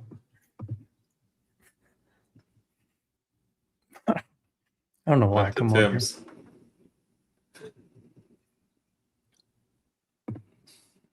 Terry, this question's for you. That's not for me. All right. And then we got all the finals here. So, or some of the finals. We don't have all of them.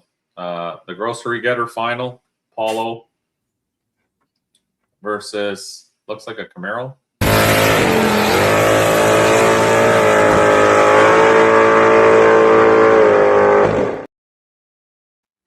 Looked very close.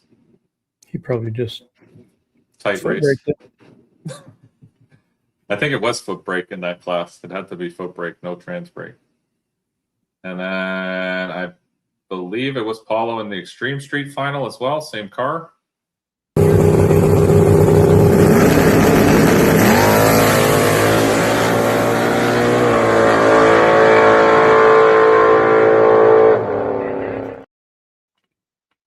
That was a much closer race. Yeah.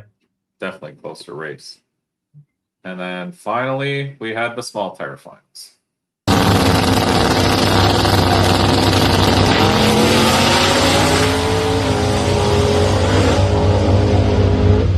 thing's a rocket. I love the commentary in the background.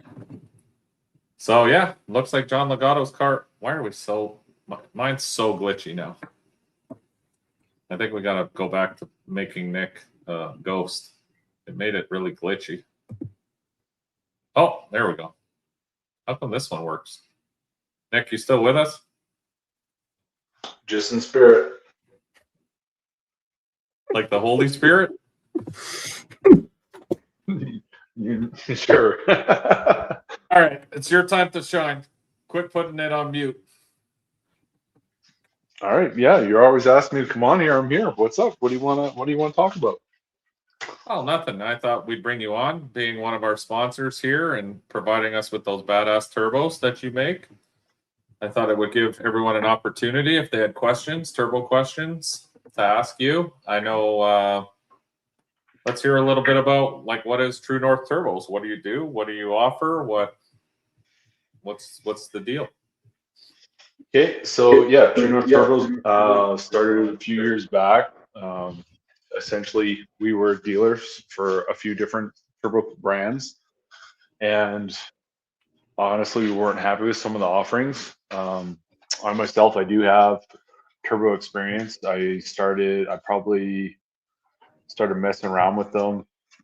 I don't know, I was still in high school at the time. Our next door neighbor had a turbo repair business, and so I'd go hang out with him, and we do a lot of stuff like Frankenstein, different things, and it was mostly just like everyone else. It kind of started out in the racing industry, I guess you could say. It started off in some of the important DSM stuff, and kind of went from there.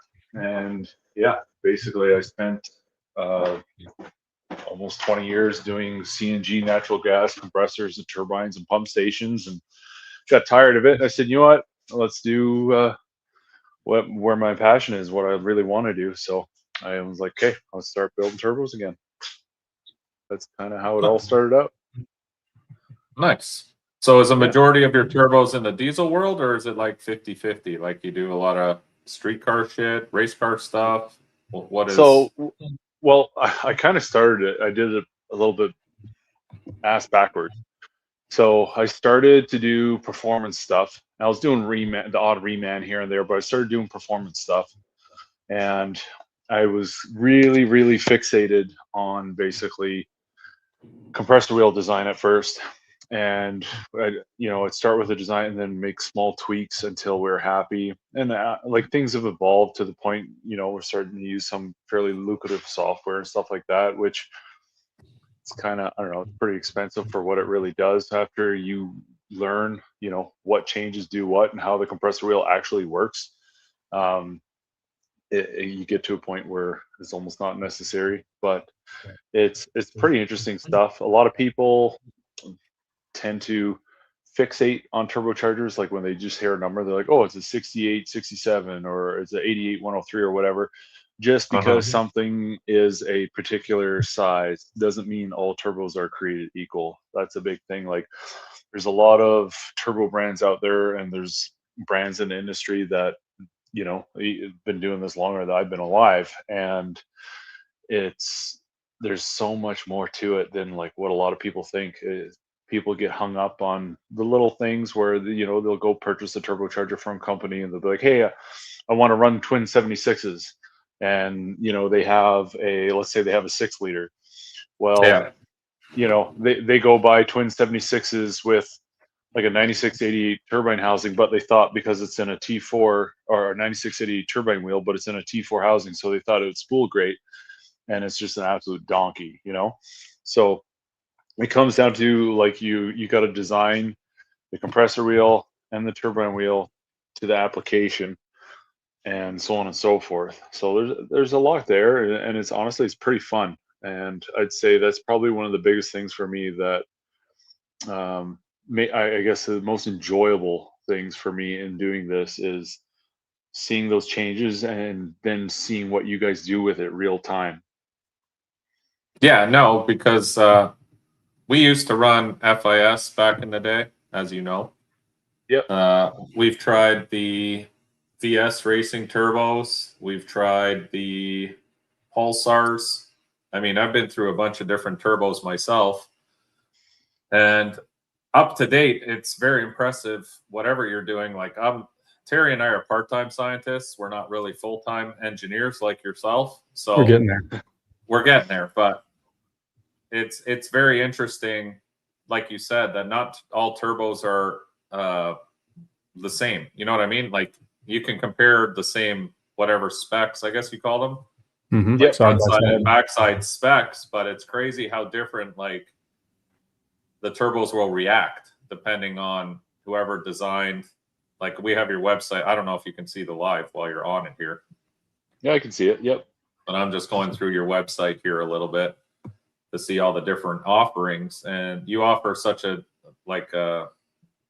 vast selection of different turbos for different applications. But what I liked about dealing with you personally was when I talked to you, I said, listen, here's our setup, here's what we're doing, and here's the problems I've had in the past.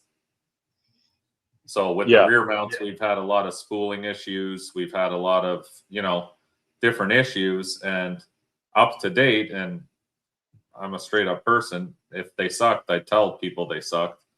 Your turbos have been the best that we've had for fixing all those issues. So now the turbos fight very easily. Like even the VS ones, we went to dual ball bearing and they were fine. But coming back to your turbo, like I just personally didn't like journal bearing turbos. My truck has never really liked those turbos. It didn't matter who made them. They just weren't happy on my truck. But now switching from the Chinese ball bearing turbos back to your prototype turbos that we have now, I'm happy that I'm back on True North turbos because they spool faster. Like everything, the mid-range is back.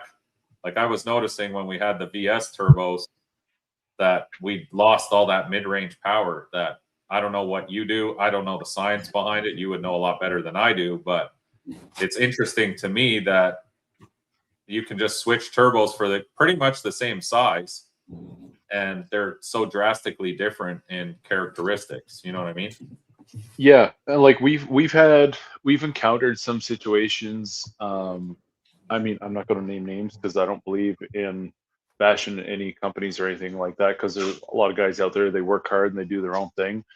But like we've had instances, for example, with our 88 with the 10392 turbine wheel. That's probably our most commonly sold turbocharger, and it is a nasty unit. Like, we just had a gentleman go 450 in the 8th with it on an S400 chassis, and it's we're not done. Like, it's an 88 mil. There's no cheater nonsense or anything. It's a legit 88, and we're pretty confident we can go a 448 in the 8th just by picking apart the front end a little bit there. But based on the data with the gentleman I've been working with, I'm going to make a few tweaks where I see fit. And honestly, I'm like, I want to see a 445 or a 443 out of an S400 88 millimeter, and I'll be happy. And that's more or less like I'm in competition with myself at the end of the day. That's how I look at things. I don't really care what other people are doing. And I think that's one of the things, honestly, has been a really big like saving grace for me, just because what I have noticed, like we have turbochargers come through the shop for repair from various brands, and there's a lot of extremely similarities, and it's almost like, hey, did Billy Bob, copy Susie's homework and just tweak it a little bit and change it to make it their own? And they all seem to perform like very similar within like 50 horsepower. So, and then we had the opportunity, like with our S400 88 and the 10392 turbine wheel, we were making against some of our competitors that we tested against, and like, we're tuning it for MBT, checking the spark plugs, all that, and zero bias whatsoever. And a few of these other competitors, we were between 300 and 400 horsepower more. But yet the funny part was, the inducer of the compressor wheel and the exducer of the compressor wheel were still, within half a millimeter of each other.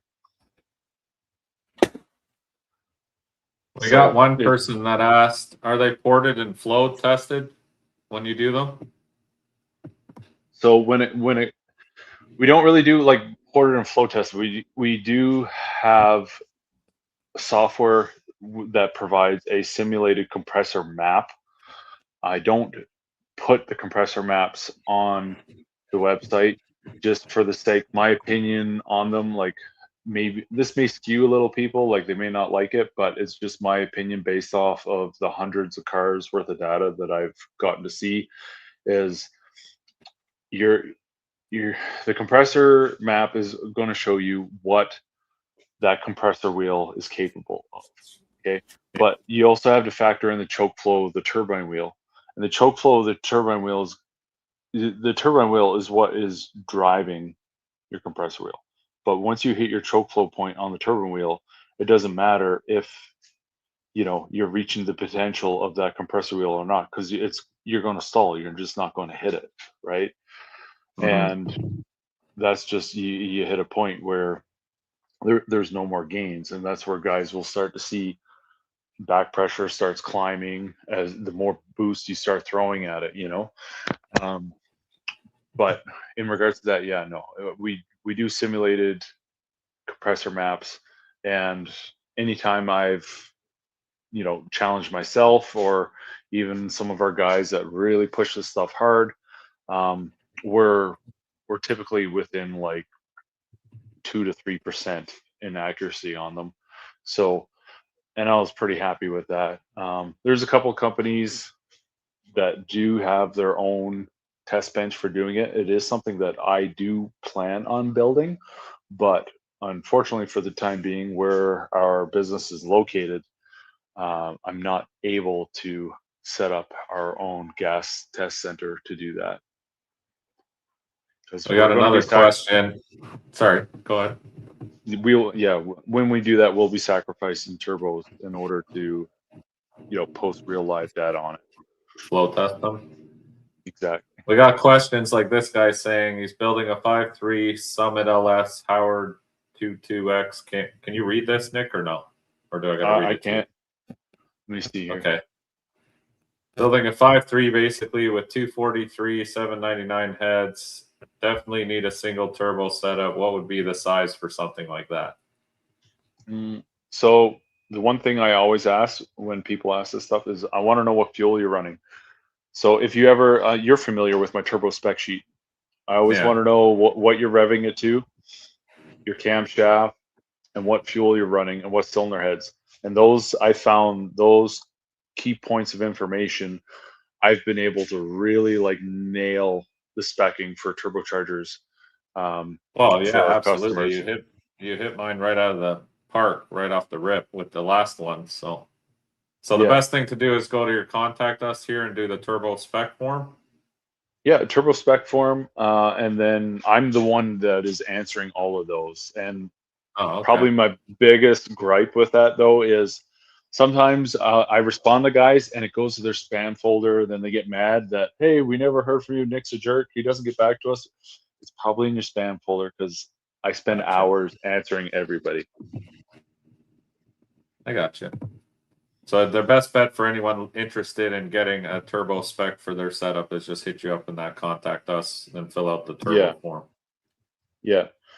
So, and that the gentleman that commented there was, did he say he's on E85 or E98?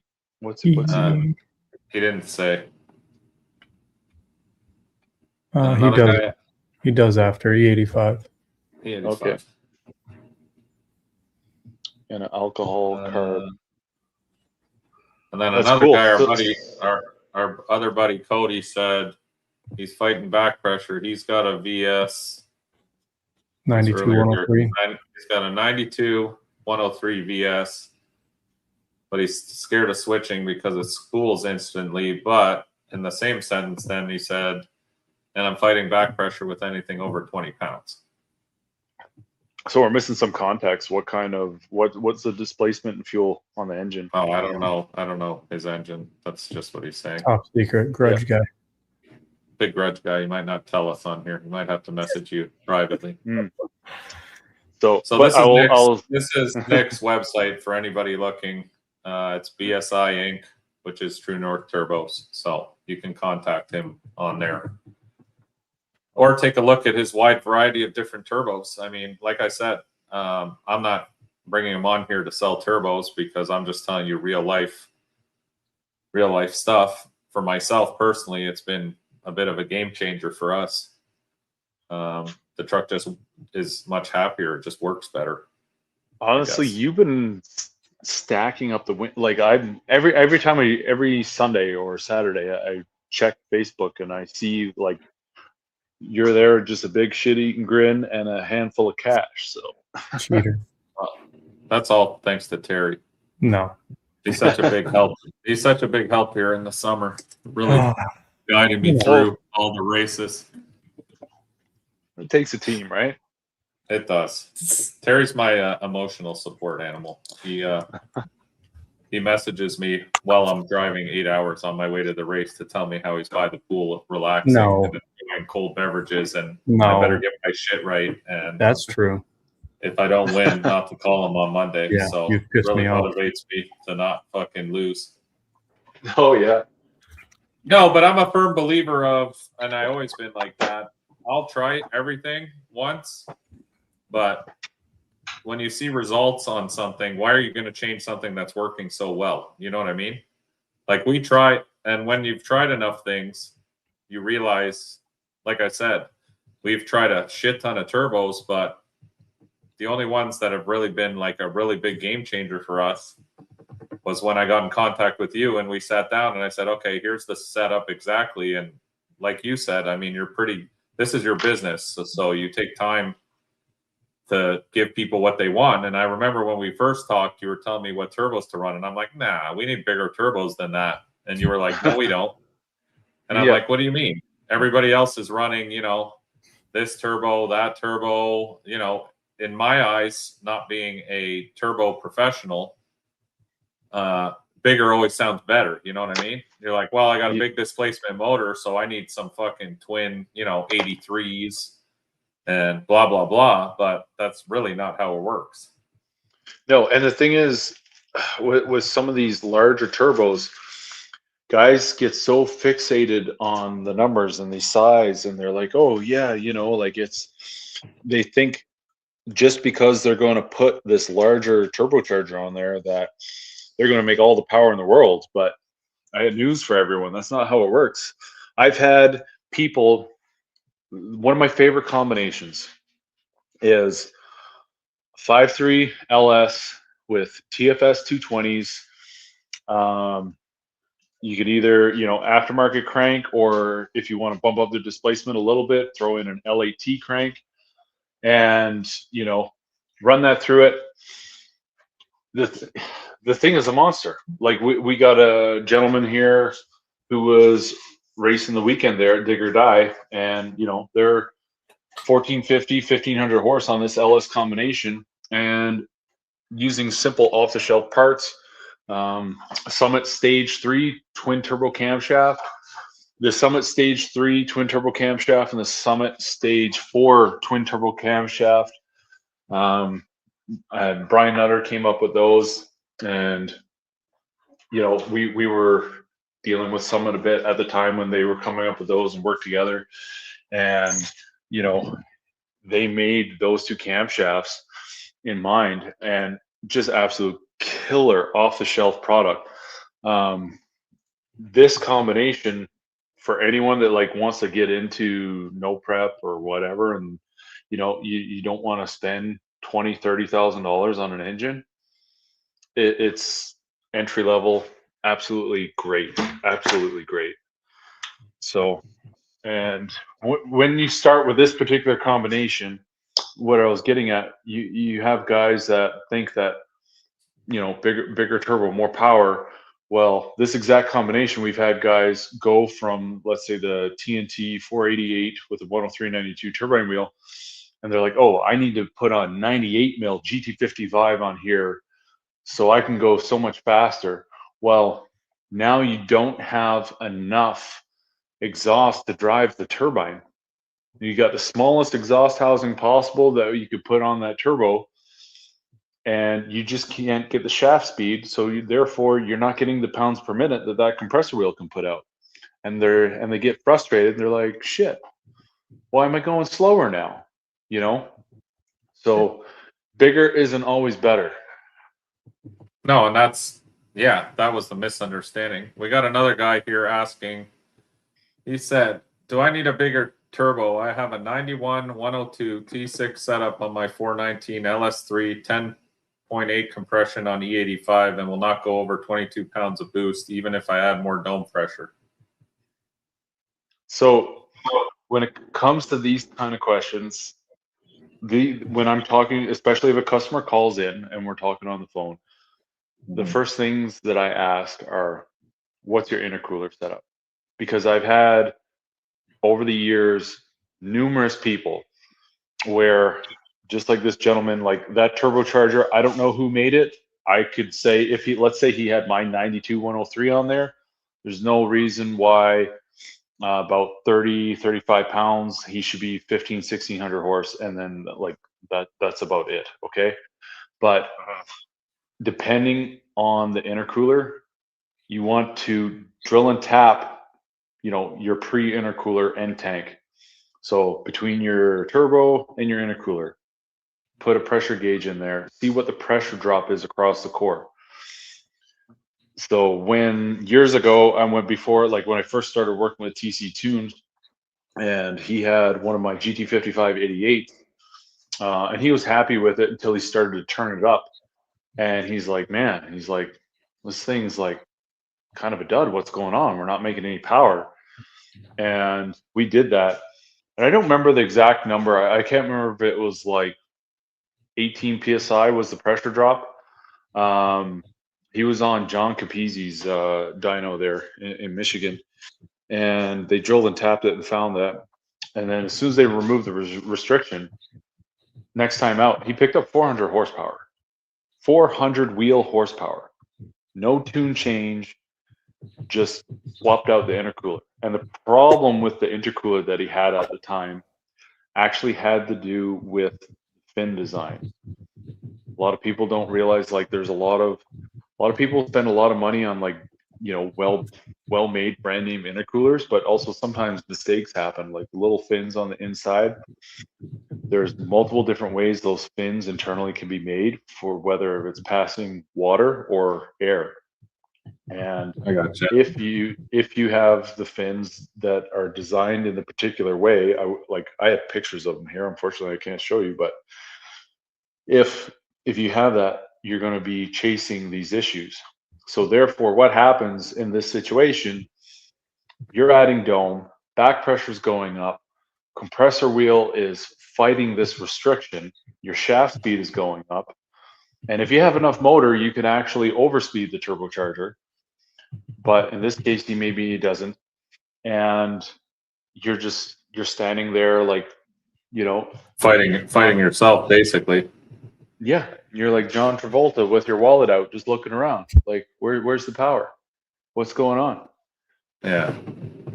Right. He says, and he has a chiseled big air to water in the bed. I have a chiseled big air. Mm-hmm. Big air to water, chiseled big air, I guess. So do yourself a favor. Is his name Charles? Yeah. First two things I would do in that situation is, like I said, drill and tap your pre-intercooler end tank, see what your pressure drop is across the core when you do a run. The other thing with the air to water stuff, over time, the material, the aluminum, like, is just constantly loaded, unloaded, loaded, unloaded, and it fatigues over time. And I've seen, like, very good brand name air to water cores out there, especially with, like, the sandwich plates that are very common nowadays, where over time they just fatigue so much that now you're pushing water into the intake track.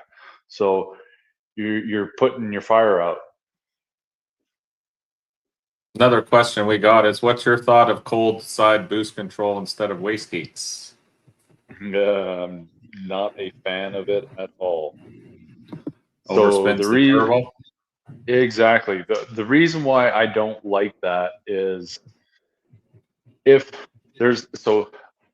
is not new. It's become more mainstream nowadays, but like this has been being used, since we go back to like the 90s and early 2000s, on like rally cars, Cosworth, stuff like that. They were originally started using it to, spool up a larger turbocharger, or to basically bleed off to keep the turbo on the side of the surge line of the map, right? So The thing today with the way we're at a point in history, like a lot of the engines that people are able to build right now, especially on a budget, are efficient for what they are. And in my opinion, because of that, it's easier to overspeed the turbocharger. If you don't have a strategy set up, and if you're not running a turbo shaft speed sensor with a safety built into it, my concern is you overspeeding the charger. And then you're going to be mad and you're going to blame the turbo guy. But in actual fact, it was just the turbine was being free driven, no load. So it's going to spin until it finds a point of imbalance at that RPM, and that's where it comes apart. Yeah, which makes sense. We got another viewer question. Do you know who this guy is? God damn it. We're asking. We keep looking for this dude, but I can't seem to find him anywhere. Would you delete that? Can't say I know. Okay. We'll find him. Okay. We'll not delete anything off of here. I'll do what I want. I'll ban you from your duties. What else we got? What else we got? No, I don't do oilless turbos, and I never will. Okay, there you go. He doesn't, and he never will. No, these have been one of those spots we hit, kind of like when we swapped over the transmission, when we swapped the shocks. These have been one of those big hurdles where it kind of changed everything. Felt like we were pushing a chain for a long time, and we were fighting some things that you really couldn't fix. You could band-aid them, and you could try to push through them, I guess. And these were one of them where once we did it, we were like, man, that's what we needed. It was definitely a huge improvement of what we were working with before, especially when we moved the turbos. As soon as we moved the turbos, we were in some big trouble.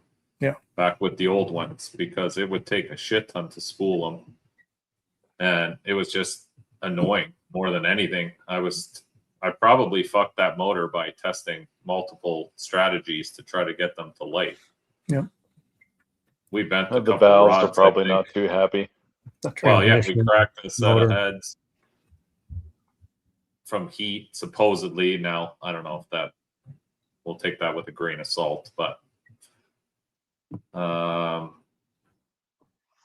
Cody, your best bet is probably shoot Nick a message. Nick, what's the best way to get a hold of you? If they want messenger, like if they just wanted to message you and talk to you about. Yeah, you know what? We can just even use my personal Facebook there if they want. But just know, like, I'm not available 24 hours a day, 7 days a week. I get some guys get mad. Yeah, some guys get mad when it's 3 a.m. and they don't get a response. You're not going to answer questions all night? What do you mean you're not gonna That's horrible. I thought for sure. But yeah, they can look me up on Facebook. You know. I'll post it up here. Give me 1 second. Just so they have, because that's probably easier, so they can just message you directly as opposed to me. Yep. Or even the email, sales@blacksheepindustries.ca. Share screen. Here we go. Share. That's Nick's Facebook page for anybody who needs to get a hold of him. Oh, look, Kevin Anderson right there. You can check out his website. What's your website again, Nick? blacksheepindustries.ca. blacksheepindustries.ca. Right at the we top. ship worldwide. We have customers all over the place. From Australia. Yeah, someone was asking about tariffs. Are there tariffs now on turbos if you ship to the US? Yes, and we have a new program which we actually just launched on the 18th. And so the way this program works, it's because before 75% of all of our sales went to the US prior to the tariffs coming into place. And then our Canadian market picked up and our US market sales slowed down after the tariffs. But some of our U.S. dealers, you know, they'll either still buy by the pallet or whatever. But the program that we just launched on the July 18th there is basically you purchase the turbocharger from us. If you get your bill, and it's hit or miss. Sometimes they don't charge anyone anything. I think it all depends on what kind of mood they're in at the border when it's being processed, to be honest with you. So you have a sale or something going on now, right? Where you'll cover the tariffs if they get charged them or something like that? So it's not a sale. It's just for now, it's a new process moving forward where you buy a turbocharger from us. If you get hit with tariffs and duties and all that, basically provide your order number, your tracking number, and the pictured documentation that they provide you. Typically UPS, they'll give you the printout which shows the tracking number and what they want you to pay. And what we're doing for customers is we're doing store credit on all that stuff. So we will. I gotcha. Yeah. That's cool. Someone wrote here, Black Sheep Industries makes wastegates with O-rings instead of diaphragm. Turbo John swears by them. Yep, we do. So we've actually slowed down on the production of those and basically focusing more on the turbochargers. But I will say that we are doing a few more runs of wastegates right now. And then after that, I've been working for probably about the past 2.5 years on some wastegate designs that I've come up with where we will have the shortest and lightest piston actuated wastegates on the market, which will be a big thing. So we're talking they'll be over an inch shorter than our current ones. And we also plan on offering more colors with the anodizing because apparently not everyone likes just black. Terry's a fan of black, but I don't know why you would say that this late in the evening. I'm just saying. And he knows a thing or two about losing an inch. No, I could afford to. You can't.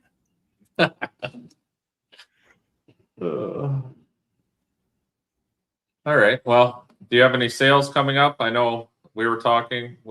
If people stay tuned, there might be a sale on the new prototype turbos we put on the Shoptruck. Yeah. So for those guys, I'm purposely holding off on doing that for a little bit, just because I want to make a few tweaks. Like I'm confident. I'm pretty happy with how you're doing with them, but I'm a bit of a perfectionist. Like there's a few little things that we can tweak that I want to do before we go full production on them, and I gotcha. really offer guys like. Essentially, my plan is what you have. I know you're happy with how it spools. I know you're happy with the power it makes. I'm not, because that's just how I roll. And there's small tweaks that I believe that I can make that will make it spool faster for you. Yep. And make a little bit more peak power. So I'm going to make those adjustments. We're always happy to make more power. That's one thing that no one ever complains about. I know that. Yeah. We can make another 50 horsepower somewhere. I'll be pumped.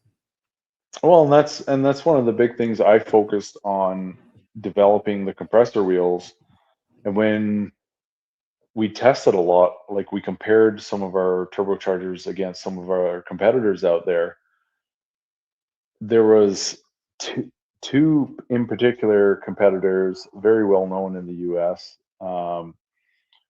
We made within 5 horsepower of their peak, but in the mid range, on the few that we tested, we were 150 to 200 more wheel horsepower more. So I noticed that just between the VS and putting these ones on, because we just put those VS, so people know, we just put those VS because Nick was still working on the ball bearing prototypes that we have on the truck now.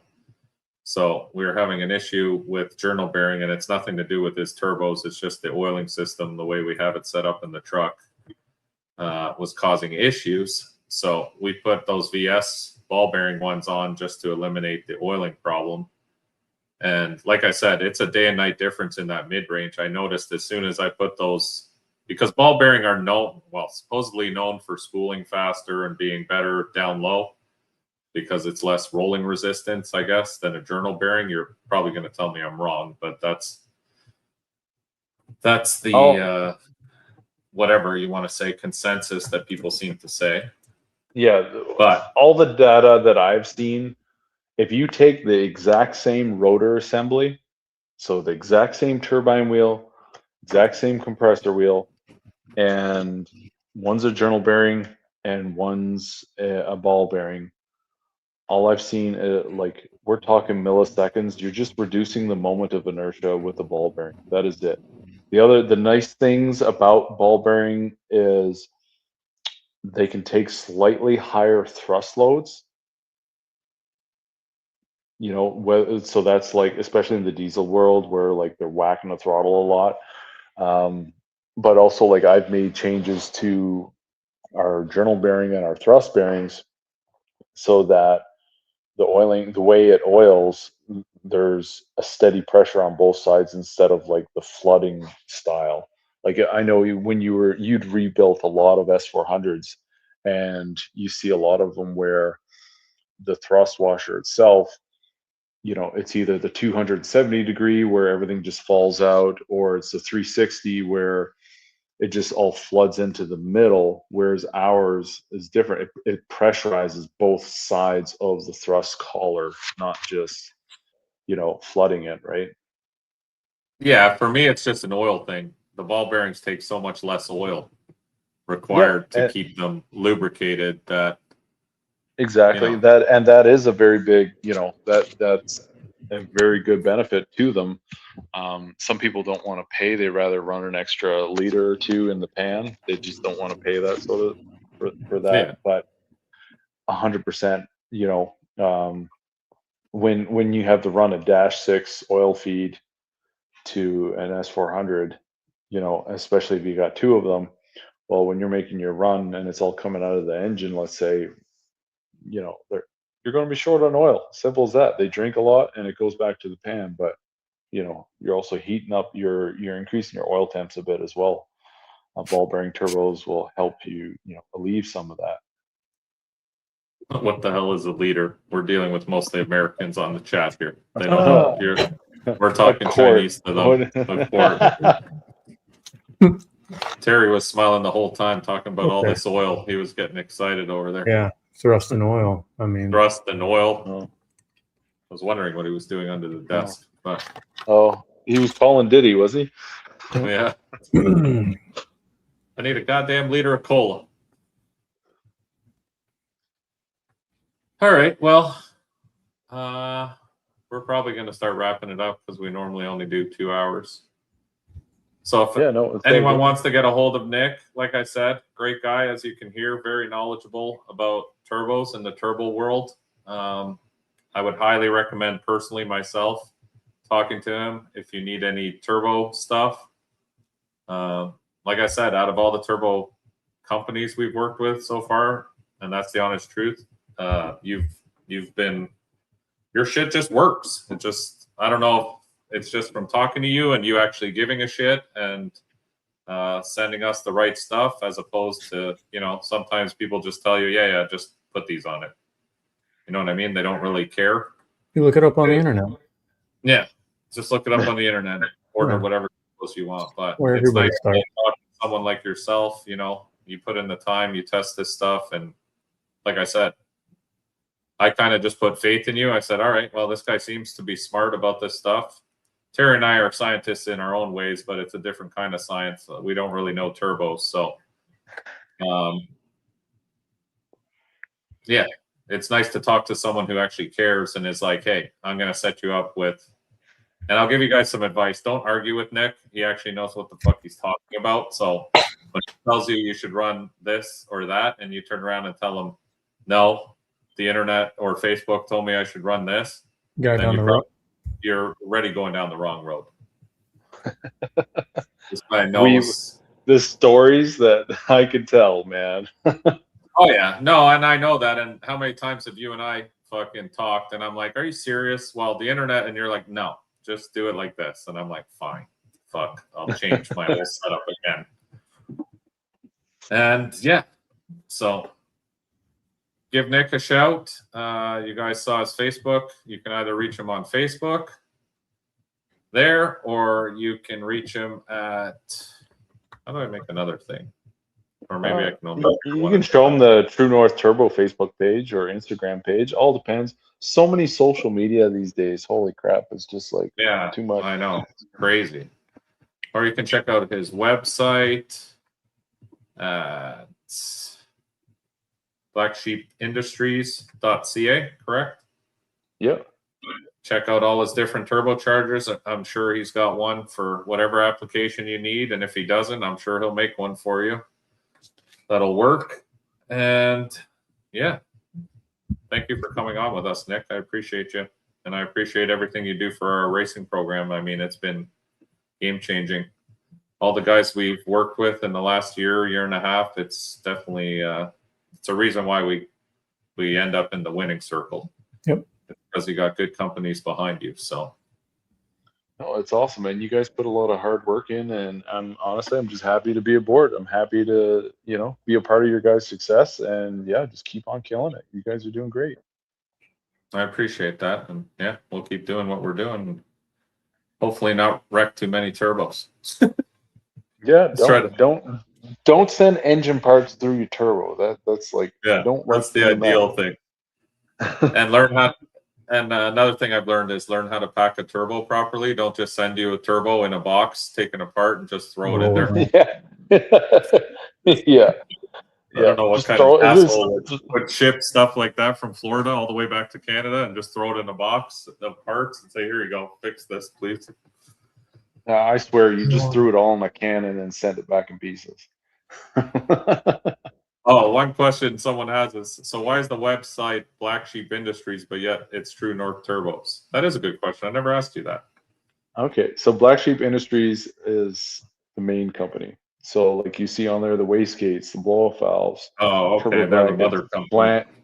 Flanges, etc. So that's the parent company. Gotcha. And it's all in the same building, same shop. I own and manage both of it.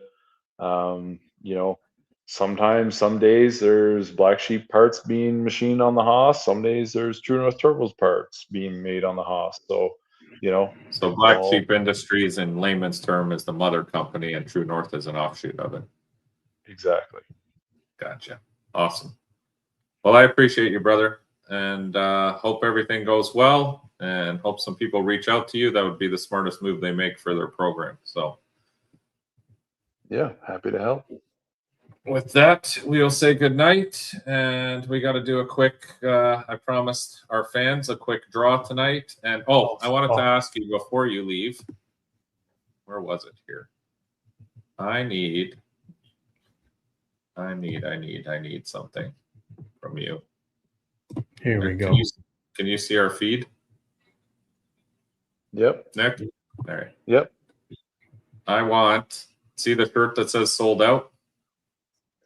Yeah, the Miami one.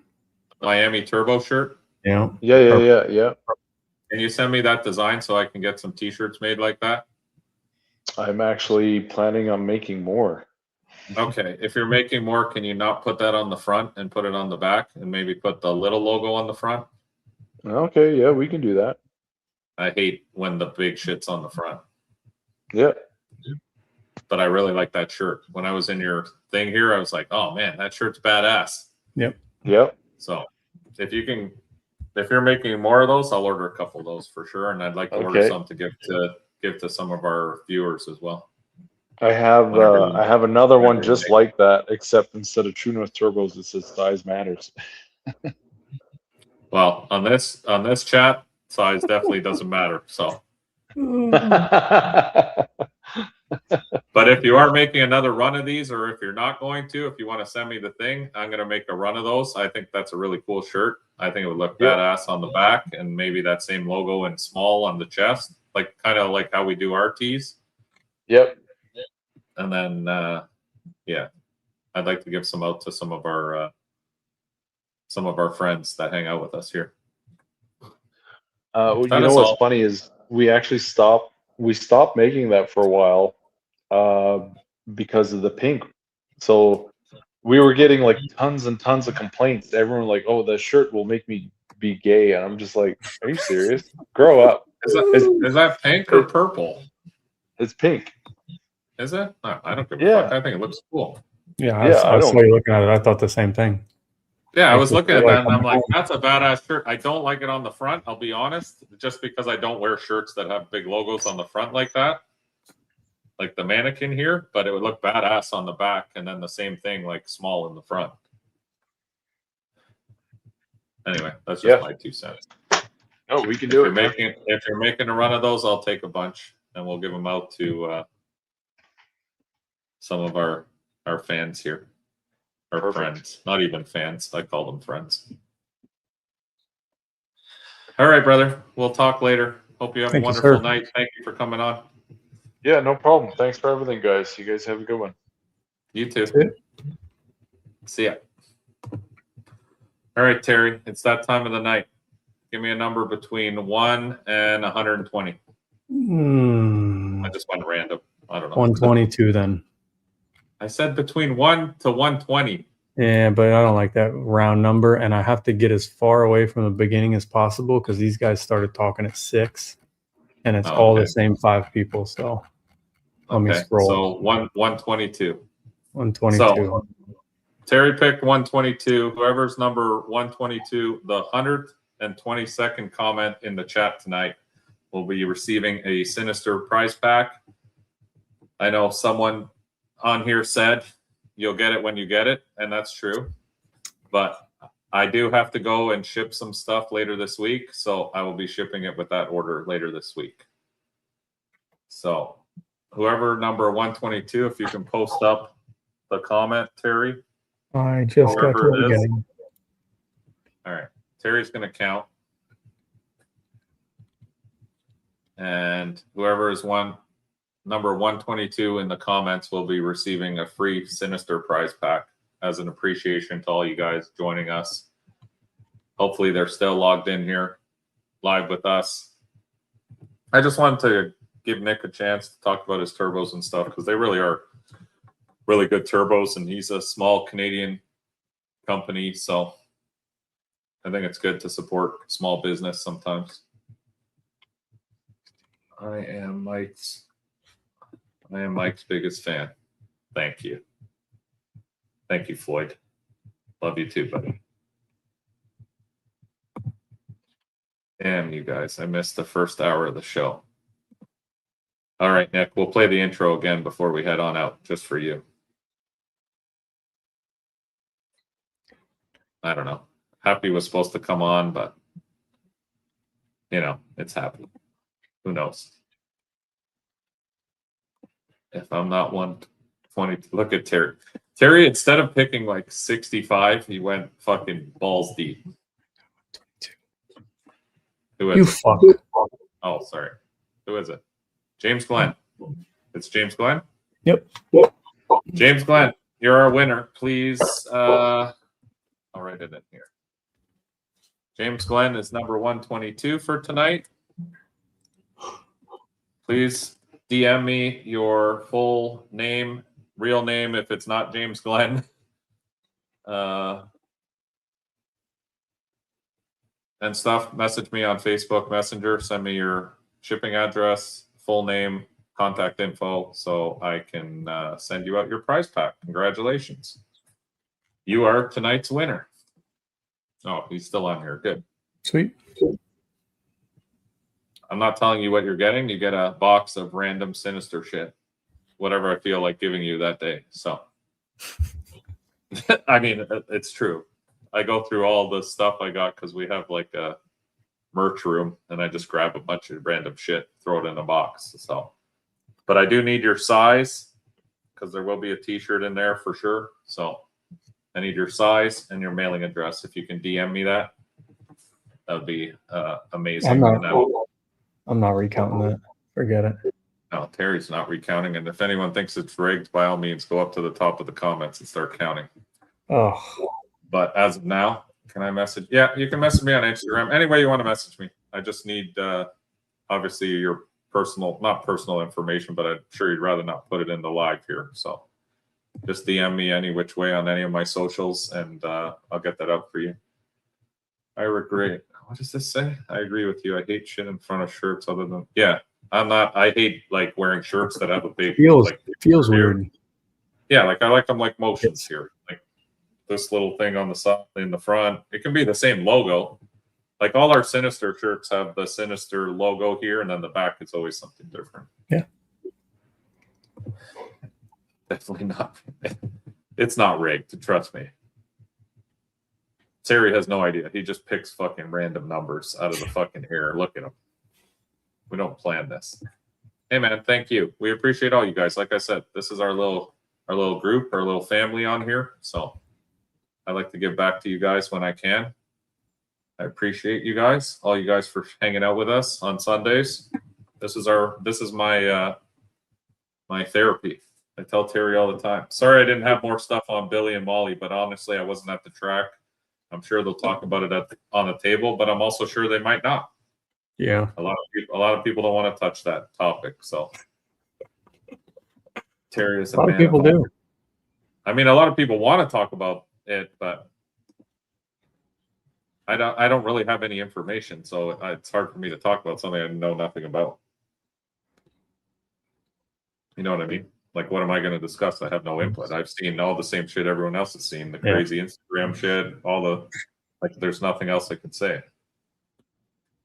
Yeah. Will she follow through with the? I'll answer your questions. Terry knows I don't turn away from that. That I have no idea. I mean, maybe that would be really shitty of her. I mean, isn't that baby pretty old now? I feel like it. Yeah, it's been a bit. Yeah, I agree with you. It's best just to leave it to them.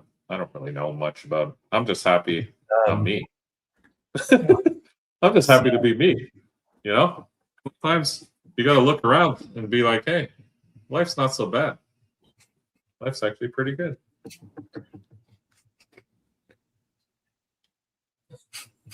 Come on, Nick. Be nice. Everyone has tough times. Some people just have a lot of them. Yeah. I mean, if you honestly want my opinion, Terry wants to hear my opinion. Yeah, I can't wait for this. I don't know.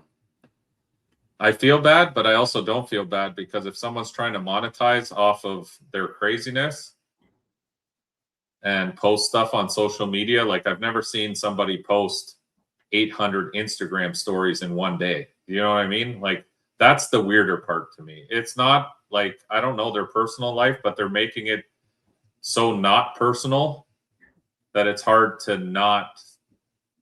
But I feel like, how do I explain this? I feel like it should be very personal, but it's being exposed almost on purpose to monetize. Does that make sense? Yeah, 100%.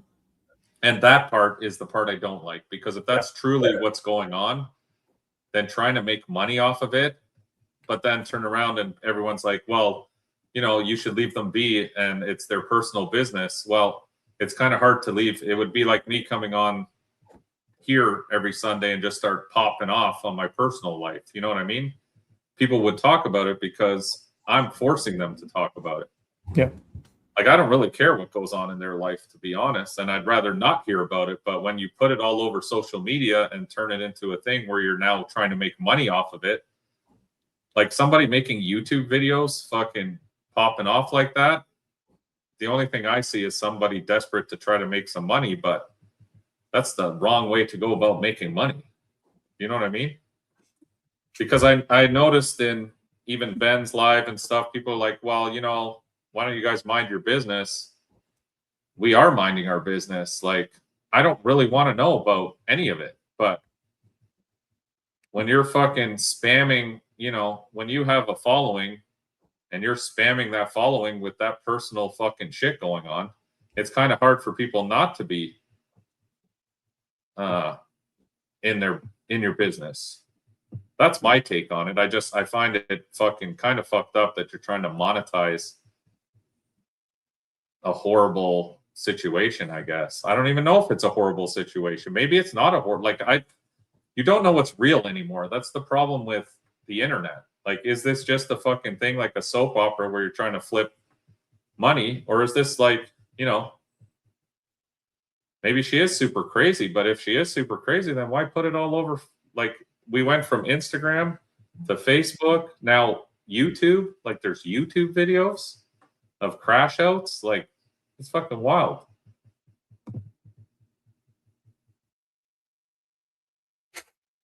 What? And then there's comments like that. Why would you click on that? We were doing so good. And that is something I told Terry actually a while ago.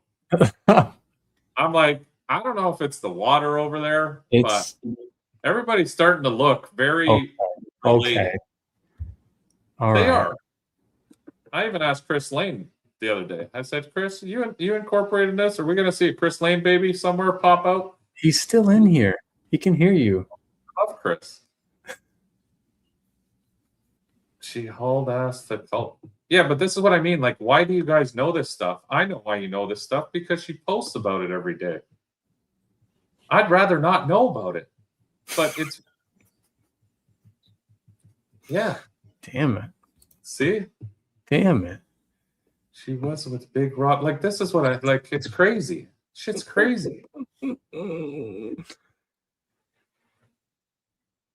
Yeah. Well, Nick, here there's no censorship. We don't have mods. We don't have mods. I know at Ben's there's mods, and they take that job very serious. And even Patrick was getting fucking fired up on the weekend about his moderation duties. Just stretching his legs. There's a mod, I'm a mod too on Ben's stream, but I'm the worst guy to have as a mod because I don't mod shit. Mike just sits there and spams approved. I just hit approved, approved, approved. See, I knew he was still in here. It's good to be. Yes, it is. Sometimes you reflect on your own life when you see things, train wrecks like this, and you say, some days I have some really bad days, but I don't really share them with the world. You know what I mean? So that's my take on all of it, if you guys want to know. I think it's just sad that this is where we are in the world, that we're trying to get clicks and views on crash outs in your life when you're going through some real tough shit. I can't see how that helps anybody by making yourself look like a lunatic on social media, but people are going to talk about it. I mean, that's the reality. When you post stuff like this. I love you, Chris. You're still my boy. I'm just saying, Chris isn't really from Ohio, so. Or is he? Oh, no, it's on YouTube. Oh, yes. It's on everything. I get videos sent to me, like, on the daily, and I don't even care. That's the funny thing, but that's what I'm saying. When people post this stuff on the internet, it's because they want people to do this. Yeah. Sadly. That's the kind of, but it's such poor negative attention that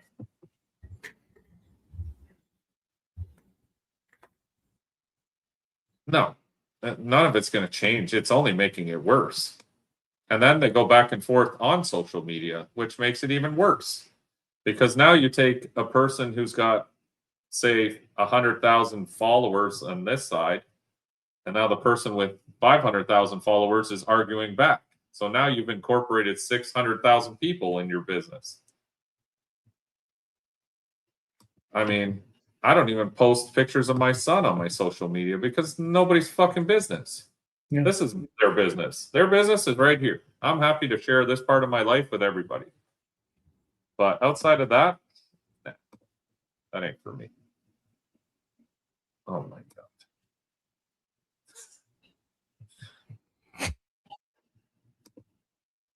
She did what now? She did a burnout in front of old man Bill's house. Oh, Jesus. This is what I mean. Like, see, everyone already knows everything. I don't even know all of this. They are all making posts on it.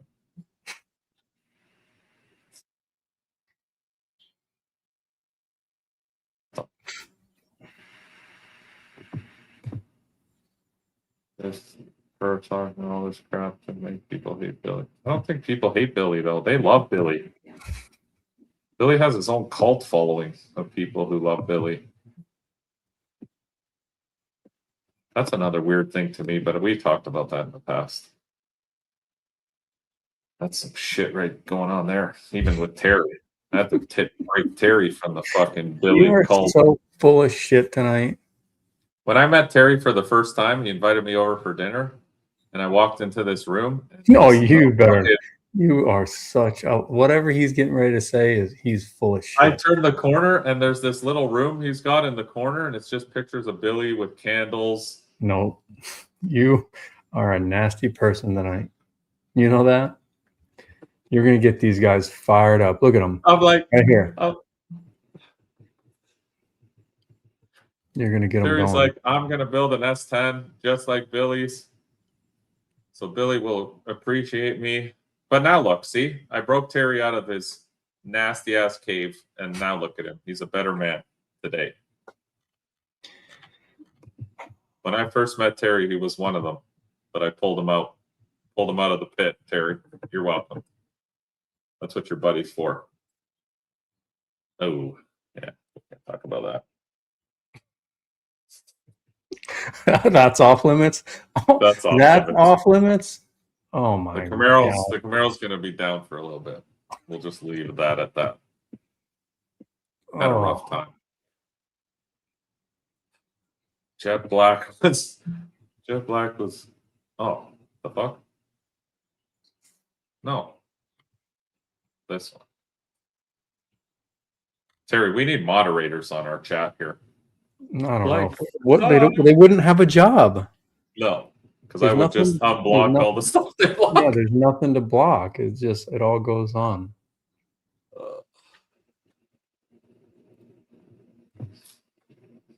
What did you hit? You hit something before I cut you off.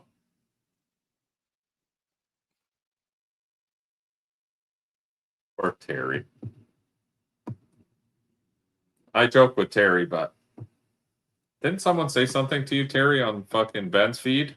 Yeah. Gator popped off about it.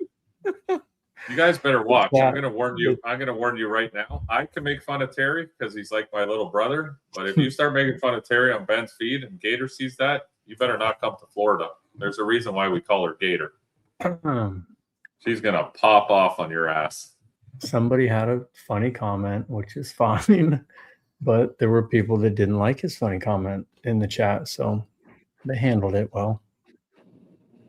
Look at this guy. He just comes in here at the end of the night and just starts. He comes in at the end of the night, pops off a comment like that. He probably already logged off. Hey, you know what? Let's talk about this a second. Oh, God. Meanwhile, this guy comes to my house one time with a fucking rubber dick that sticks with a suction cup and a handheld remote that he puts on my tenant's car. But the real question is where did that come from? And why do you own that? We'll never know. That's the question that first went through my head because I was like, that's funny as hell, for one. Because when the guy goes to work at 4 a.m, there's a giant dick on his head. But number 2, where the fuck did that come from? And number 3, how did it end up in Florida in Terry's fucking bathroom? It's not. It's in my closet. Yeah. That's the third part of this whole equation. I don't have the remote, so it doesn't work. Oh, the remote's probably still here in Ontario. I'll send it to you. You did put it in a box and mail it to me. Like an idiot. There's a whole lot of fuckery that goes on in the background. Oh. I can't believe there's still people on here listening to this. I was hoping everyone logged off. Ben, you can go back and watch Ben's stream, but at one point he was putting a sticker of me on his backpack that he carries around. And somebody said, let's be honest, Ben, this isn't the first time Terry's been on a man's back. Facts. I ignored it because that's what I do. No big deal. But there were some people that didn't appreciate it. Yeah, moderators. See, that's why you need moderators. They can't pick on Terry like that. I mean, he can. Terry's a fucking gentle soul. Like I said, there's only one person, maybe two, that can get away with chirping Terry. And that's because we've earned that right. We have to put up with his shit every day. See, people get out of hand sometimes, Terry. They don't understand. They're like, well, Mike makes fun of him, so now it's open season. But they don't understand. It doesn't work like that. But I will tell you this, from here on in, we were thinking about this. I am starting a weekly Where's Terry segment on my social media with those stickers because we have some great ideas. So stay tuned to my story on Facebook because we're going to have a Where's Waldo. At one point I was thinking, I was like, I'm going to start putting stickers out. And if people take pictures with the stickers, if they find them, I'll send them a t-shirt. But they have to find the sticker. Money to peel that sticker off. We're going to start putting Terry stickers in places. And if our fans find the sticker and take a picture with it and send it to me, but they're also going to have to tell me the exact location because I'm not stupid. And no, you can very well AI yourself into any picture. So, but keep your eyes open for things that Terry might approve around the country. Those are good stickers. They are great stickers. Mods take it serious. Yeah, I noticed that. I was watching on Ben's stream and I was watching because I'm a mod, I guess. I see when the mods take down things and I kept seeing deleted. Yeah. Deleted. There'd be like four comments. Somebody remove this message or delete. I'm like, holy. The best part about being a mod though, the best part about being the mod though is you can then click on it and see what it said though. So we get to always see them. Yeah, we see all of them. Nobody else can see them, but if you're a mod, you get to click on them and see what. But I got a few notices that said like where it doesn't allow it because it censors itself and says, "Do you allow this comment because it goes against community guidelines or whatever?" I'm like, accept. This is good. I'm good with this one. I'm good with that one.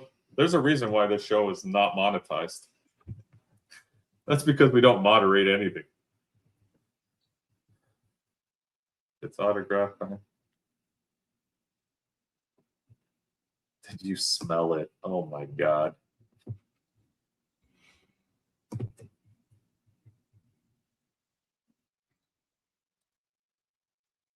I just like talking shit and good fun.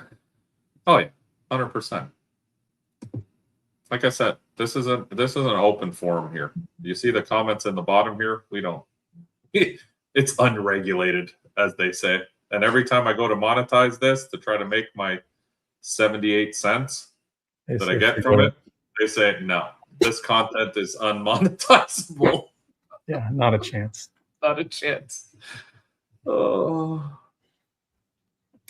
Probably me, but that was the gambling.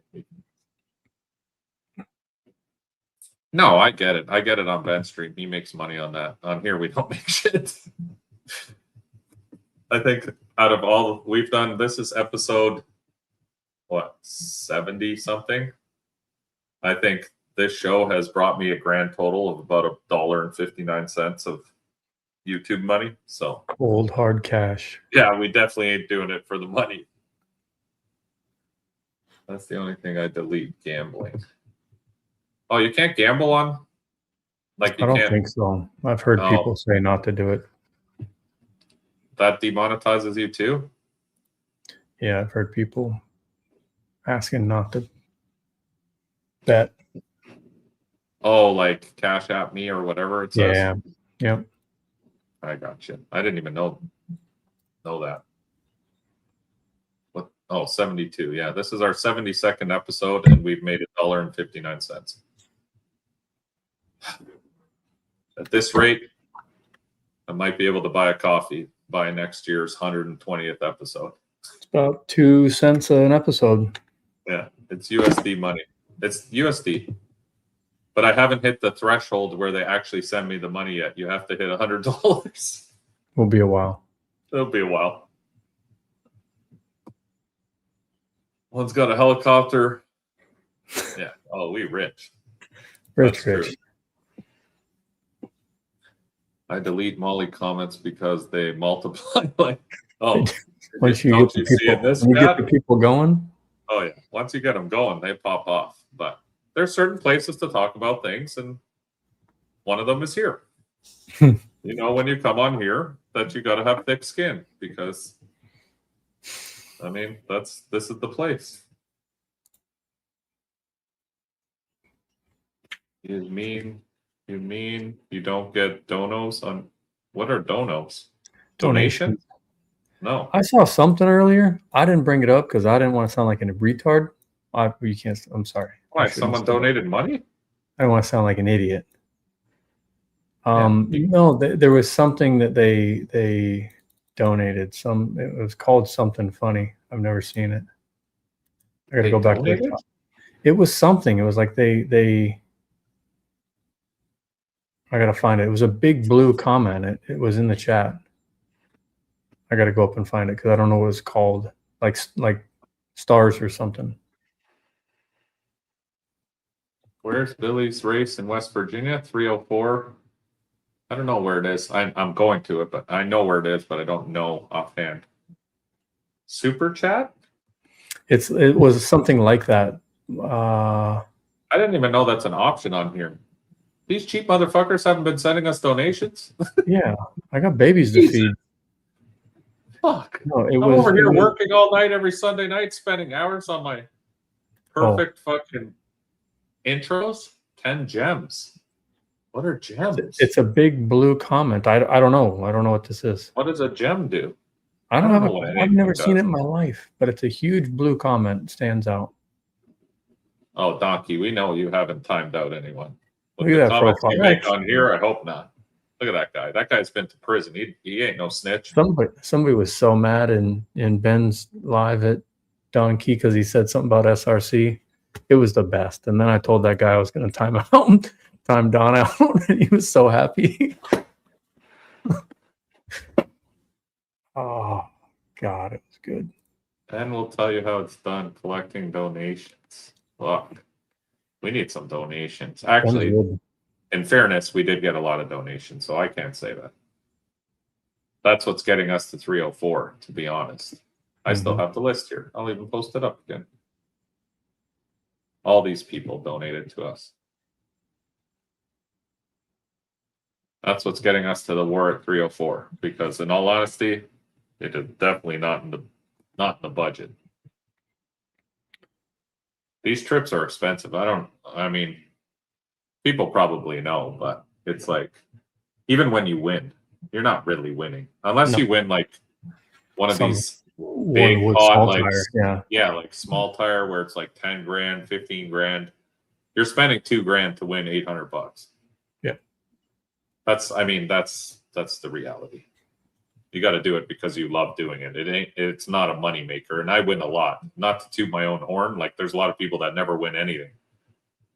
And I win quite a bit and it still doesn't pay for it. So you've got to win like big money, like that Texas race and shit like that, if you think you're going to make money racing. You know what's sad though? I used to, back when the car counts were big, I actually did make money with the Jeep back in the day. That was because the Jeep was way less maintenance. I literally just fucking drove that thing into the trailer, parked it here at the shop, and next race busted it back out of the trailer, filled up a nitrous bottle, and fucking went racing. And did that for weekends at a time, and would win like between $3,000 to $5,000 a race. Now, with the cost of everything, you ain't making money. Especially if you're not in like, even War in the Woods, I think 64 cars. What was it to buy in? $150 for True Street? So 64 times $150, and then they did $1,000 for the top 4, right? So there's $2,000 away from that. Do the math there. 64, 150, 30. What'd you say? 30. There were 64 cars there, right?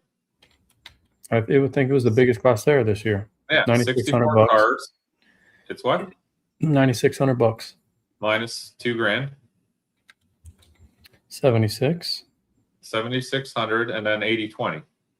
Normally they do. What's 80% of that? 6,000 bucks. 6,100 bucks. Okay, so that's a decent weekend, but it's not like you're fucking, you're retiring after winning War in the Woods, True Street. No, because but that weekend yeah. cost you $2,000, so you made $4,000. Yeah. But now you go to something like Cash Days that I just went to. We won $800. I spent $800 on the hotel, so I paid for the hotel. The rest of it was still out of pocket. That's what I mean. Like, if you're racing to make money, good fucking luck. I really get mad because you can't delete my comments. See that Challenger? No, I didn't. Definitely needed that Maxwell tuning. I heard a couple of them in Daily Driver. What do you think of Digger Die's new? Can you explain it to me more in a little more detail? We got to get off. You got about 10 more minutes, and then I'm out. It's Monday night. What time is it? Yeah, it's 11 o'clock. Past everyone's bedtime. Give me a quick rundown, Moose Knuckle. I didn't actually pay attention to any Digger Die stuff this weekend because I was busy.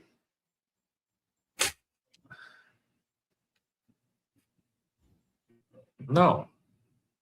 800 Canadian Yes, he for did. a hotel Thursday night, Friday night, Saturday night. 3 nights. It was $250 Canadian a night for Holiday Inn Express. That's where I stayed. In fucking Portsmouth. So $750 plus, okay, sorry. Tax tag and title. Yeah, plus taxes. I mean, it's fucking 800 bucks. Oh, Canadian, that explains it. Yeah. So, yeah, okay. Technically, I lied. We made 200 bucks. It was probably 600 US or whatever the fuck. But again, I didn't make it. We had to fill up diesel 3 times one way, 3 times back. Eat. Fuel for the truck. New tires. I can go on and on. Yeah. Plus, I got to refresh. I'm actually taking out the motor this week, if he has time. I got to refresh the motor because we've done over fucking 300 passes with it. Drag racing is for idiots. Yeah. Do you know what I do this for? I do this because of the love of the sport and those $25 trophies I have in my shop. Every morning when I open the door of the shop, that's what gives me a smile on my face. It's like back in high school when you got all your participation ribbons. Makes you feel good when you have that sash full of participation ribbons. Amazing. It was, you can buy back after your first loss. I think if you can buy back anytime after first round is ridiculous. Because you can get ducks up until 4 rounds in, and then you lose and you can buy back in. That's retarded. You know what? I don't even mind when there's a really small car count doing second round buybacks. But anything after that, because technically it's just test hits then. See, first round buyback, I don't actually mind. Especially when you're going somewhere. It always goes negative. Especially if you're going somewhere that you've never been to have first round buybacks, I actually agree with. Because it's nice. Like the days, nobody calls each other out anymore anyway. The days of that shit is over. Do you know what I mean? Like it used to be gangster. You go somewhere and be like, oh, I'm calling you out. And then you could put them on the trailer. But at this point in this racing stuff, I see nothing wrong with first round buyback. basically all it's doing is letting everyone have either a paid test or a free test. All the way till the quarters. Yeah, that's stupid. That's fucking stupid. Sorry, but Um, oh yeah, no, I'm not saying that. I have trophies like in my shop that were $25 plastic. They're like this big. Your trophies are badass. And even the belts and stuff that we got for our North versus South race, I know they were definitely not $25. you were so mad about how much they were. Yeah, maybe add a 0 to the back of that, and that's how each one of them were. You actually said I should have asked how much these were going to be before. No, the biggest thing I got rinsed on was the big. Oh, checks. the big checks. No, not yeah, the belt. The big checks. The big checks rinsed me good. Those were the most expensive pieces of plastic I've ever purchased. That was my favorite thing you ever did. Said you would race Jimmy Dale. Jimmy Dale won't race anybody first round. And I've never been to 304. I wouldn't call anyone out anywhere I've never been before because I have no idea. I could be out first round.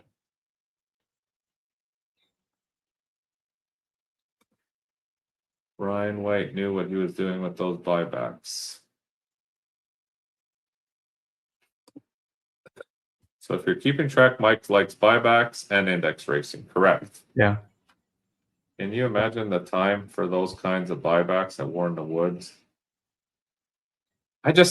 Yeah, that's not for me. I mean, it is for me as a racer, but as a promoter, no, thank you. Not only that, it's kind of really fucked up.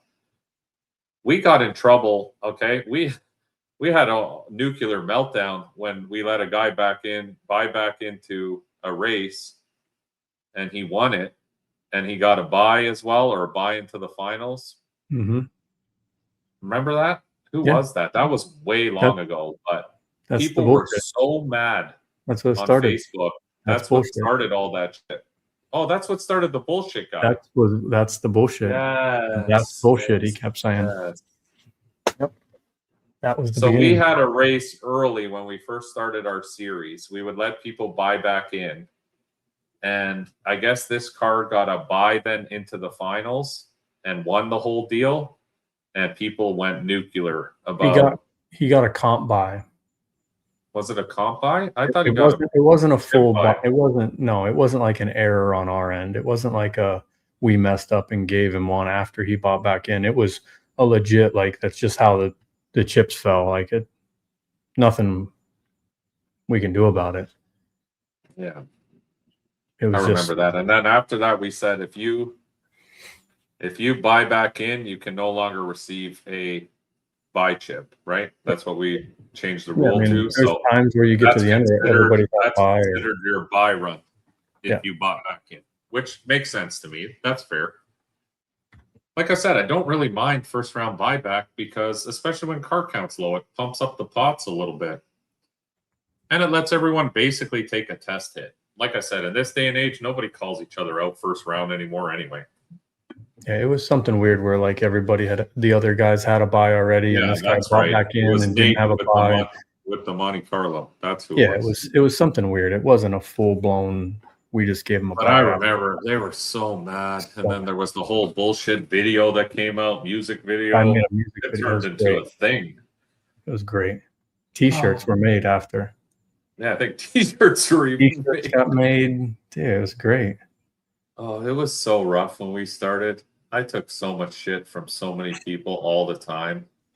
And I know 50% of it was because I was Canadian and not from Florida, which is fine. I get it. But man, did I get abused in the beginning. I don't know why I stuck with that shit. But you know what? I'm so happy I did because we had some of the baddest races at Immokalee there, and I love them.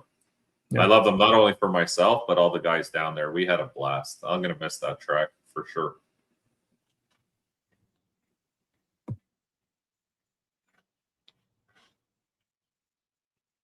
Yeah, that's true. Back then there were call-outs. I remember that. It was awesome. You know, we had a really good run. How many years was that? 5 years? 6? 4 or 5, yeah. Yeah. 6, 7. 6, 7? That's still thick? I think so.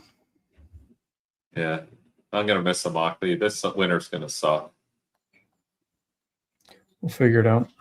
Yeah, I complained about a bunch of shit, but I will miss our races down there. It gave us like something to look forward to all winter. That's the part that Orlando will still be good. Orlando will still be good, but it's only 2 races this winter, and then I don't know what else. Whatever. I don't know. All the other races that people hold suck. Not to toot my own horn, but they're just not the same. There's always some fuckery. And then you got to figure that out. And then I'm pissed off that shit's fucking retarded and they can't figure it out. Then I just get mad. That would never happen. And I don't want to be there. That's how it always goes. Thanks, Charles. I appreciate you, buddy. Charles did some damage at a lot of our races. Mm-hmm. Always. I don't know. They were talking about some stuff on Facebook, and then I was talking to. South Georgia really hurt my feelings. That one was painful. It was painful because I put in a shit ton of work to promote a race there and put in a lot of time and a lot of effort. And all our races, like people who race with us very well know that we put on really good races and we take pride in that. So we work very hard at doing that. And we put in that same energy to go to South Georgia and fucking ghost town there. There were nobody except all the people from Florida that raced with us. It was like we dragged Florida up to South Georgia.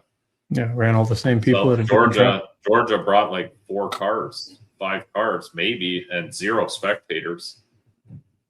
I've never seen a race with that little spectator count. And the problem with that is I don't even care personally, but it's a bad look to the track that's opening up and letting you host an event there when nobody's paying for them to keep the track open. They have staff they have to keep there. They have their facility they have to pay for that weekend. To them, it's a burnt weekend. Like, they got guys like garbage they have to clean up because the racers still leave garbage and everything else. And they had vendors there that aren't selling things. And like, it's a fucking mess. And not only that, it's embarrassing. It was embarrassing. I was like, what the fuck? So I don't know. That track, honestly, if we could host an event there, that is the fucking best place to host an event. That is like one of the nicest tracks, and the staff and the owner are badass people. Like, I've never worked with such easy, agreeable, they put in as much effort as we did to try to make the event awesome. It's just Georgia fucking was dead. Yep. I think that one day, what did we have? Like 8 spectators? Like, I've never seen anything. It looked like a test and tune. It looked like we fucking came to do a test and tune from Florida. It was bad. It was horrible. It was the worst event I've ever held. And it was not from lack of trying or anything else. Middle Georgia. No, Middle Georgia, not South Georgia. No. Middle Georgia is up for sale. I saw that. We've never done anything there. But SGMP is like, I'm sure people who've been there, that is one of the nicest tracks you'll go to. Track staff was awesome. Track staff was awesome. The parking, phenomenal. Everyone's on asphalt with power plugs. Like, it was nice. You couldn't ask for a nicer facility, but fuck me. Not a soul showed up. I don't know if they don't like racing in Georgia or I don't know. I've never seen anything like that. Yeah, it looked like a private track rental. That's exactly what it felt like. It felt like I brought all my friends to a private track rental. We did backside one day, and then we did front side the other. And I brought trophy. We had trophies for everything. We had fucking event tees. We had the whole fucking deal. We were ready to rip. I was super excited and got there, and the only people that showed up were racers that hung out with us. Yeah, there's 20 cars or less. Yeah, there were 20 spectators or less. I could have counted the spectators on my fingers and toes that were there. That's what I mean, which is crazy to me. Like, why? And the weather was nice. There was like, and then someone said there was baseball or some shit, or what was it? football, some Oh. local football. Forget it. I don't know, fucking wild, Twilight Zone stuff. But anyway, kids, James, message me. It's time for bed. Thank you guys for joining us. I will leave you with the intro for people No. who missed it. What do you mean, no? People are asking for it. You know what? Play We're it. not going to let For them the see people. For the people. Well, we'll do it for our people. Anyone who Alright. missed the intro on the way in or was late to the chat, we'll play the intro as the outro. Hey, that makes sense. And we will see you guys in 2 Sundays from now. I don't know what we'll be or what we've been doing, but we'll come hang out with you guys. So See you. with that, we say goodnight, and we'll leave you with the intro for the outro. Well, folks, we are back again for another exciting podcast with these two savages. Hope your drinks are full and your keyboards ready because it's time to get rolling. Let's go.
Sharks, are you tired of tuning tools that don't have a soul? Introducing the Tune Pause, the greatest tuning tool since the laptop.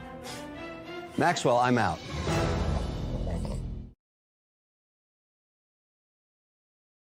I can't believe what Billy is going through.